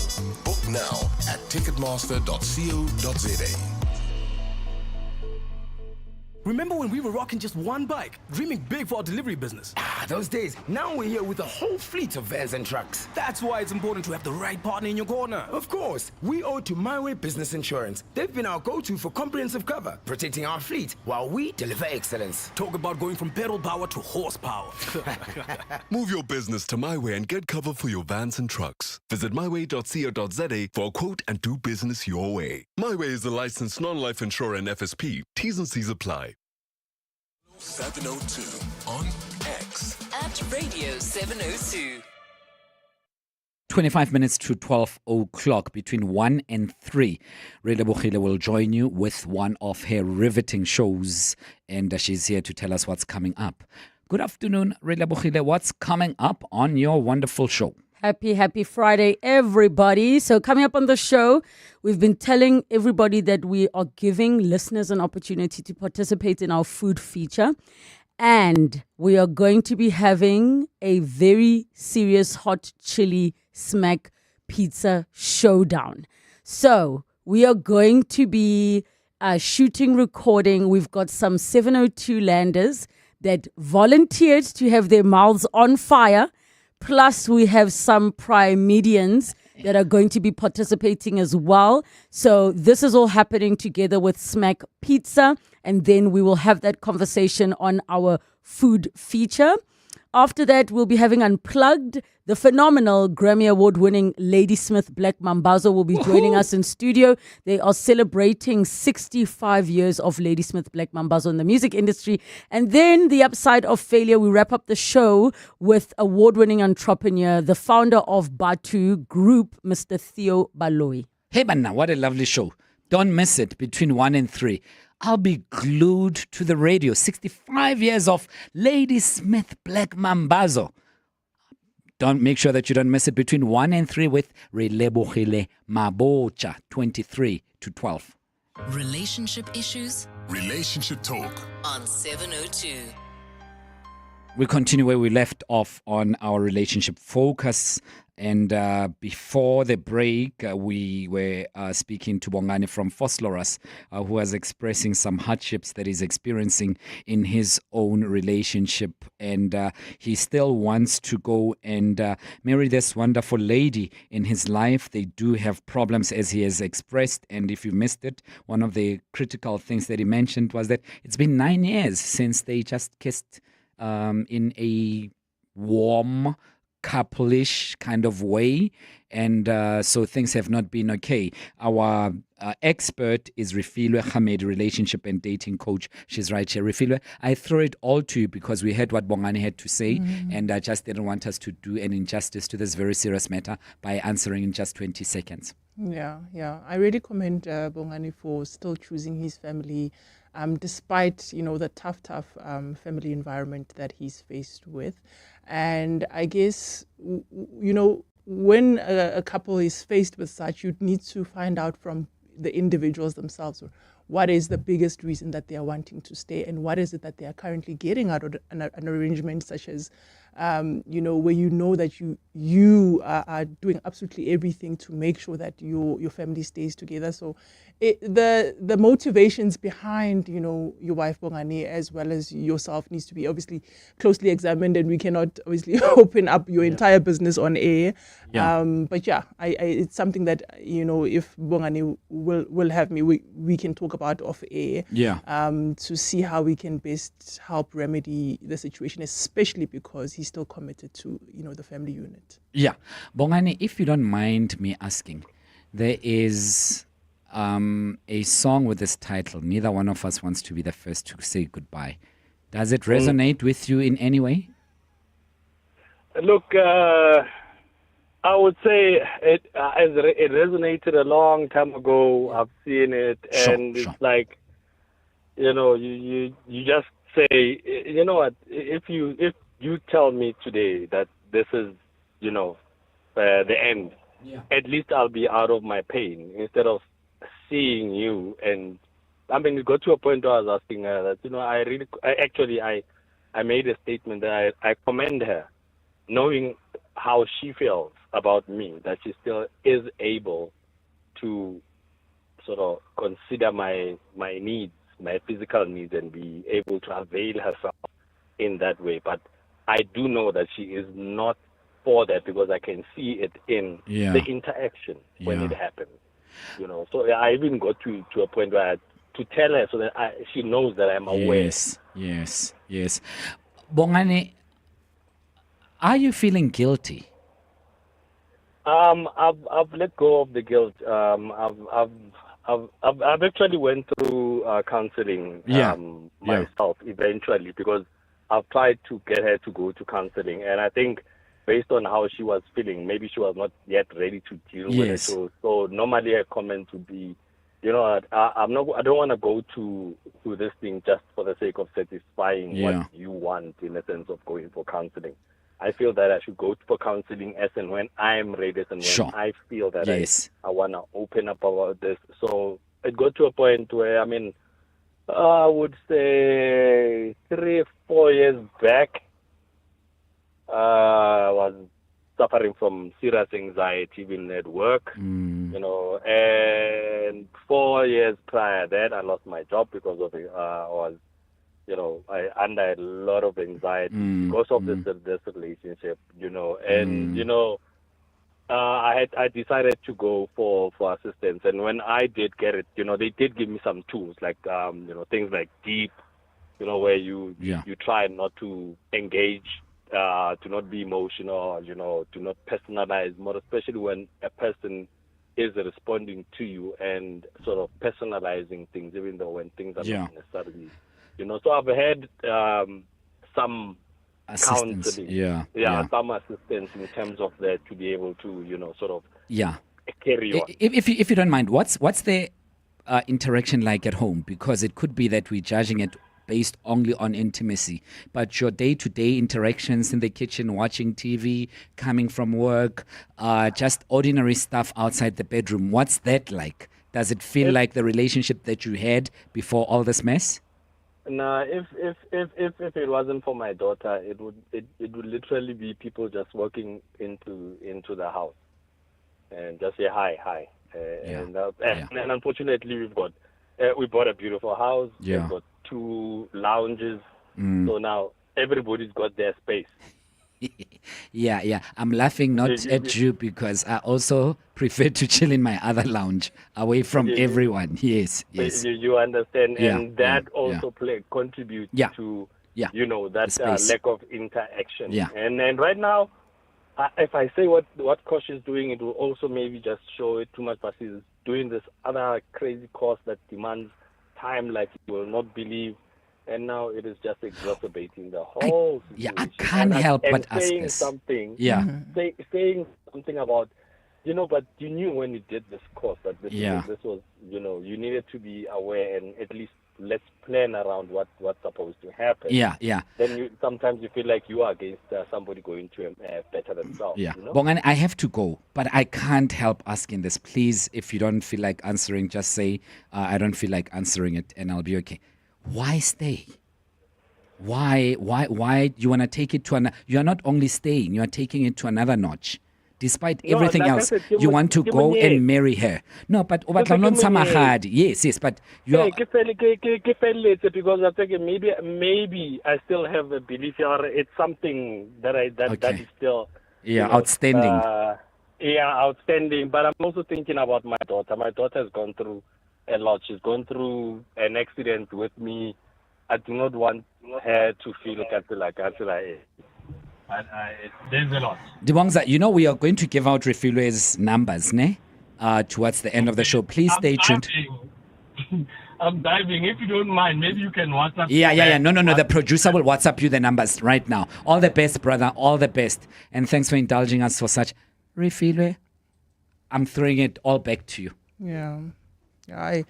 I'm listening, and I can't help but truly feel that they did lose each other along the way. And I guess my biggest one of the reasons why how that it may not share a future is when they don't have common goals, because perhaps she has this studying, he has this Hunsa Mahadi. So at no point did he speak about we want. When it comes to doing it for the children, I really caution parents out there, because children are way more aware than we think. So already we have modeled, in front of them, whether it's verbally or how we treat each other, which is we are all at home, but nobody's sitting together. Sure. So we've already giving that picture to the child to say those kind of things are okay or are healthy, or are what should inform her future. So it would take a conversation, especially with both of them, to find out exactly what is the common goal for the relationship. Because at the moment, that's something I missed from what he could give us. Is 9 years not a long time? Apparently not for him. So, and that's also valid. So, there are obviously concessions here and there that would need to be made for him to still stay there. But one needs to investigate what is the common goal for the relationship. And until we establish that, perhaps they do want to get to, 15 years together. What are the common goals? And I just would to determine. I don't know what to say. 14 minutes to 12. 011-883-0702. I'll take your calls. You've heard Bongani's story. I'd love to hear yours. Alternatively, send a voice note to 072-702-1702. Hi, 702. It's Malia. Listening to Bongani's story, it's sad. All I can say is that Bongani, that lady has checked out. So you need to find it in you to move on, brother. Nothing will ever change. No counseling will change this situation. Her giving in to your physical needs, it means absolutely nothing. It means absolutely nothing. Emotionally, she's not there. This is just a recipe for disaster. You are letting yourself down, my brother. Just move on. She has already checked out. Trust me on that. Thank you.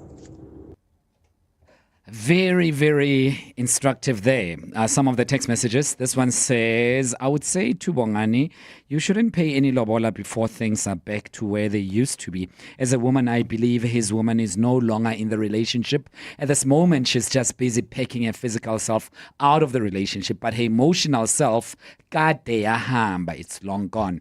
My 2 cents to fellow brother.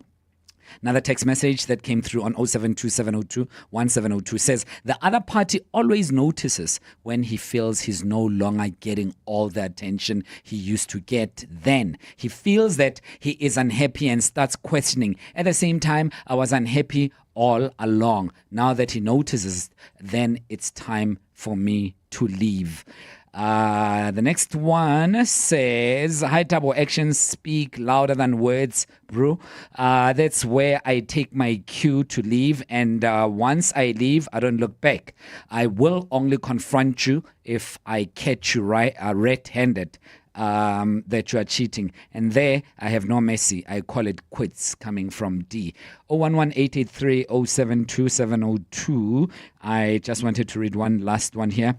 Don't waste your time on this woman, Bongani. Move on, as she's not interested in sorting out issues in your relationship.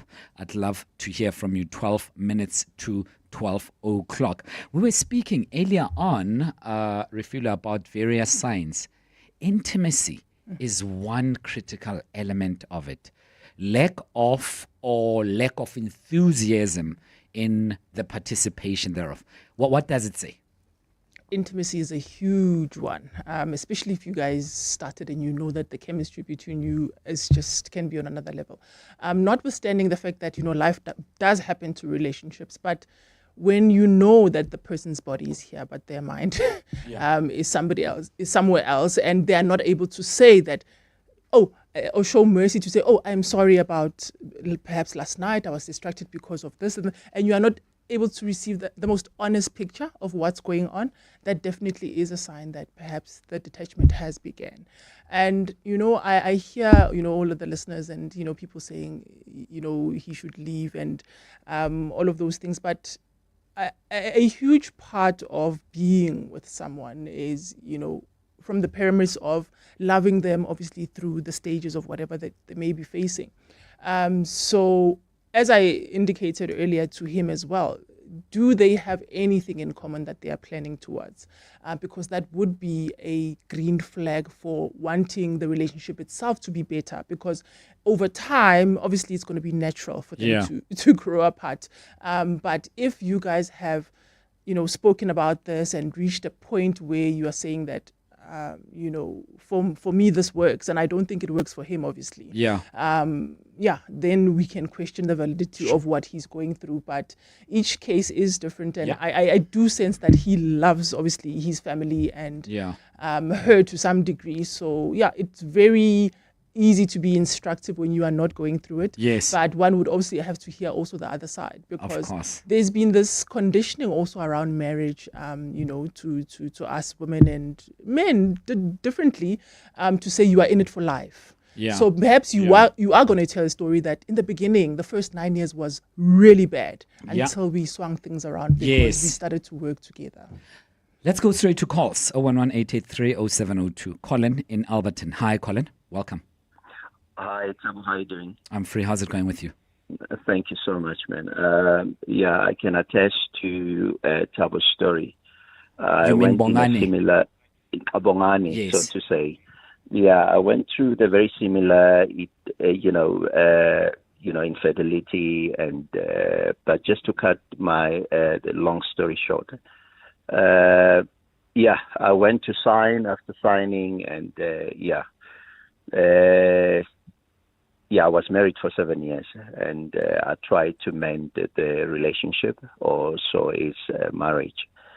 But when time progresses, I tried everything in the book, to say, I did things the wrong way. Let me just. She's a colored. She's a colored, so a colored woman. Then I went to the in-laws and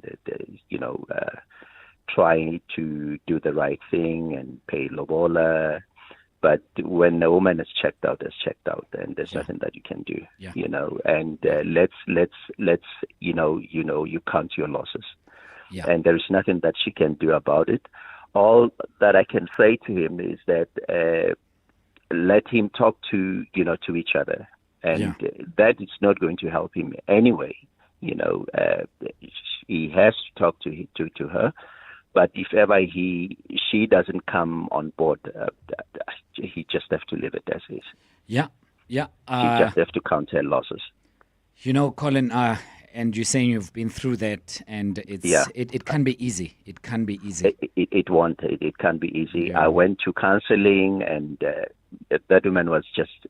She just checked out, left. And she left.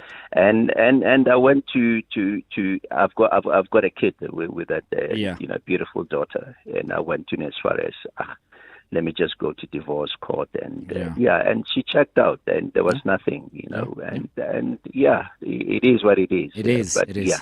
Colin, really thanks for sharing your experience with us. 0727021702. Spew, I suppose we have a voice note there. I didn't want us to leave without playing it on 0727021702. No, Bongani must just leave. She's probably there because she can't afford to, leave or pull the plug and start a life of by herself. I caught the story in the middle. So I don't know what the financial situation is, whether is he the provider or maybe he's the 70% provider, 80% or whatever. But it sounds like she's there because she cannot, from a financial perspective, remove herself from the situation. I think he must love himself, make sure that he takes care of the daughter. But, don't double down on this by paying lobola for this woman. There's plenty of fish in the sea. Just move, my brother.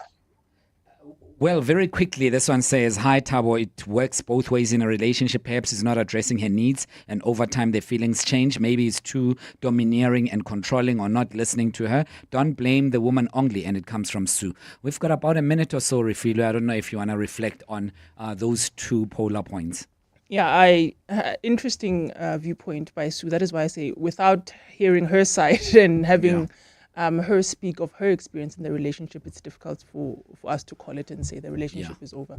But I definitely encourage people to keep the conversation going in their relationship. Do not fall into the trap of, letting things fester or spending days, stonewalling each other, because that's usually the danger zone. So keep the conversation going, and you're not always going to hear good news, even about yourself. So prepare yourself that in a long-lasting relationship, we will need to sometimes fight. And as long as we are not fighting each other, but we are fighting the challenges that are facing us, we'll be good. How do people reach you?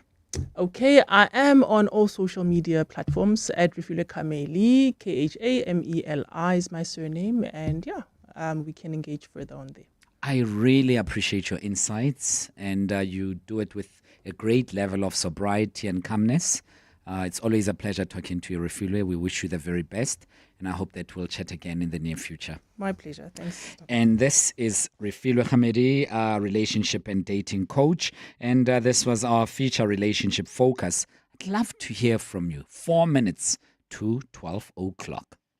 Is your skin itchy, flaky, red or discolored? You may have a fungal skin infection. Turbane cream treats a variety of fungal conditions like athlete's foot, which causes itchy, red or discolored and peeling skin on the feet or toes. Jock itch, which affects the groin area as an itchy and scaly rash. And ringworm, which causes a ring-shaped rash with itchy skin. Turbane is different to some other antifungal creams. It works by directly killing the fungus, so you only need to use it once or twice daily, usually for 1 to 2 weeks. Turbane can also keep the fungal skin infection away for many months. Turbane is available at your local pharmacy without a prescription. For more information on treating fungal infections with Turbane cream, visit turbane.co.za.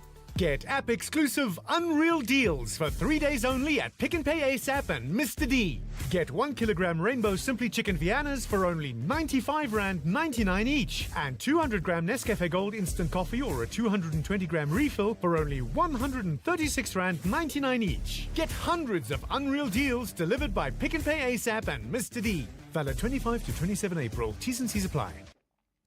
This isn't just a walk, it's a journey through memory, through meaning. The 702 Walk the Talk, hosted by Freedom Park in the city of Tshwane, returns on Sunday, 27 July. Walk from the hallowed grounds of Freedom Park to the southern lawns of the Union buildings and some of our capital city's most iconic landmarks. Choose from 8 kilometer, 6.7 kilometer in honor of Mandela Month, or 4 kilometer for something lighter. Entry is 360 Rand for adults and 200 Rand for kids under 12. There's no parking at the start or end, so book your park and ride from Joburg or Pretoria when you enter. Sign up on primemediaplus.com before 26th July. 702 Walk the Talk, hosted by Freedom Park in the city of Tshwane. Walk with meaning. Walk with us. Andres is all in when it comes to Audis, while Mark is your Mercedes-Benz man, Figile is a Ford fanatic, and Isaac is incontestably the Isuzu guru. JP will find you your perfect GAC, and to Oscar, there's only one car, the Jaguar. You see, our people know their stuff, and we know our people. We know that without them, there are no happy customers. There are no sales, no service. Our people are our passion, because they know people like you. Bidvest McCarthy, our people deliver. Always. As an essential part of our homes, our bathrooms are sometimes forgotten. Show some love to your bathroom this Easter season. Visit your nearest Cash Build and shop for new shower doors, a fresh set of tap mixers, and a shower head. Even a new set of tiles. Cash Build has everything you need to build a perfect bathroom. Cash Build. Quality building materials, tools, paint, and hardware at the lowest prices. Cash Build.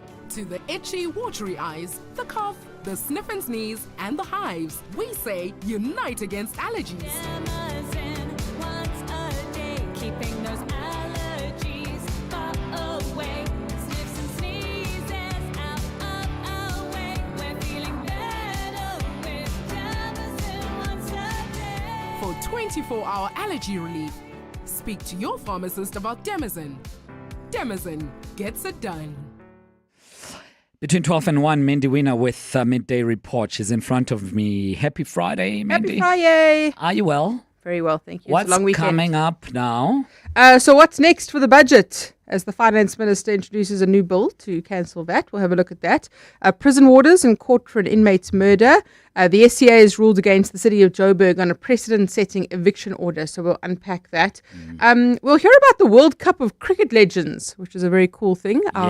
We do have great cricket legends, so we'll hear about that. And you can do this. Come on, let's do it. It's Friday, so sports. And good things too. Yay! I got it right. We practice. Why spoil it? Why spoil it? It was so good. It was going You did so well. You did so well. Well done. Well done. Between 12 and 1, a show that you don't want to miss, Midday Report. Great having you with us, and thanks to a fantastic team that put the show together. And thanks to you for stomaching us for the past 3 hours. It's exactly 12 o'clock. This is EWN. Good afternoon, I'm Bali Dlamini. Finance Minister Enoch Godongwana has moved to swiftly introduce a new bill in Parliament to cancel the VAT hike, which is due to come into effect in just 6 days.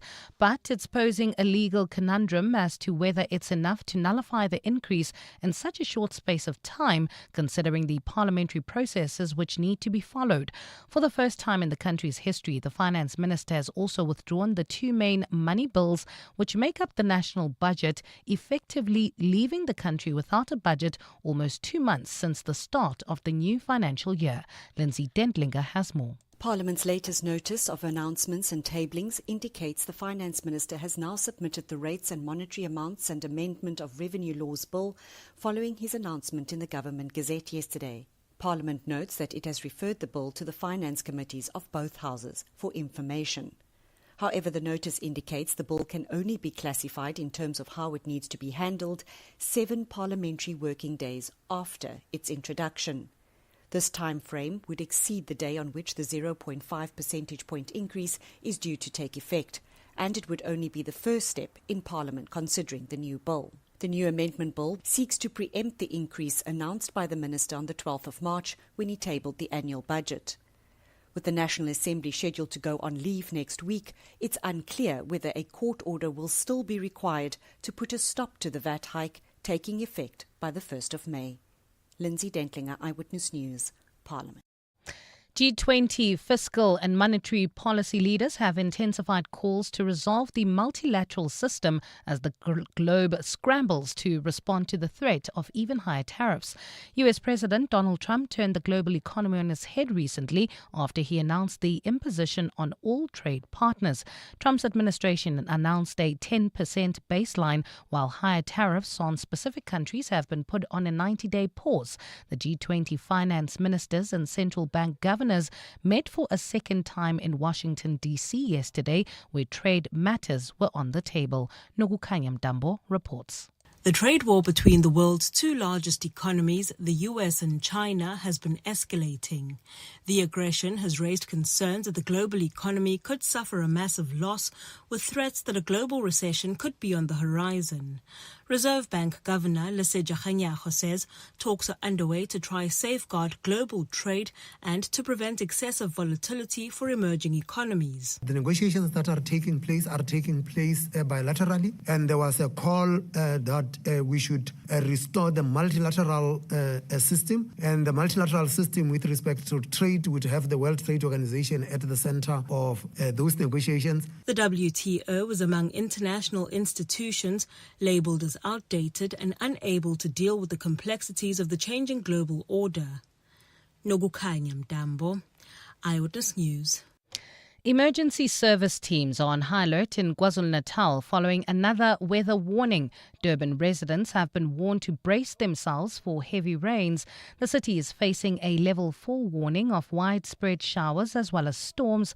Parts of the city are already flooded, especially the roads. Advanced Life Support paramedics Gareth Jameson. ALS paramedics would like to warn all motorists and homeowners to please be cautious with the wet weather we're currently experiencing, as well as predicted for the remainder of the day.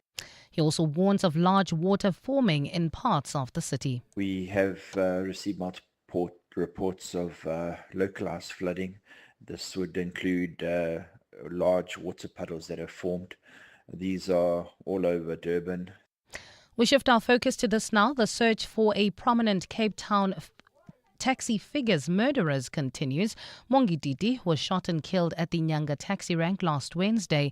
He was an executive member of the Carter Regional Taxi Association. Lauren Isaacs reports. It's been more than a week since Mongi Titi was assassinated. Detectives are yet to make a breakthrough in the investigation into his murder. Police say they're pursuing all available leads in a bid to catch Titi's killers. They've reiterated their call for anyone with information to come forward. The gunmen are understood to have approached Titi's vehicle at the Nyanga taxi rank before opening fire. Titi has been described as a crucial figure in the minibus taxi industry's efforts to ensure peace and stability in the sector. A memorial service will be held in Montana at midday on Sunday to celebrate his life and legacy. Lauren Isaacs, Eyewitness News. And the Vatican is making final preparations for Pope Francis's funeral as the last of the huge crowds of mourners file through St. Peter's Basilica to view his open coffin. Many of the 50 heads of state and 10 monarchs attending tomorrow's ceremony in St. Peter's Square are expected to arrive later today in Rome. Italian and Vatican authorities have placed the area under St. Peter's under tight security with drones blocked, snipers on the roofs and fighter jets on standby. Gold is trading at $3,304.50 an ounce. The rand is at 18.85 to the dollar, 25.05 to the pound, 21.42 to the euro, and Brent crude oil is at $66.55 a barrel. It's going to be a beautiful afternoon on our roads, only if you drive with care. We've got an incident in the city of Cape Town, foreshore, Buitengracht, that's right in the city centre, causing mild pressure. Similar issues in the city of Johannesburg, Wynberg. This is on 5th Avenue as well as the Old Pretoria Road. Please drive with care. A partly cloudy Friday in Gauteng. Temperatures have peaked at highs of between 20 and 21 degrees. The top story in Eyewitness News, Finance Minister Enoch Godongwana has moved swiftly to introduce a new bill in Parliament to cancel the VAT hike, which is due to come into effect in just 6 days. EWN, in touch, in tune, and independent.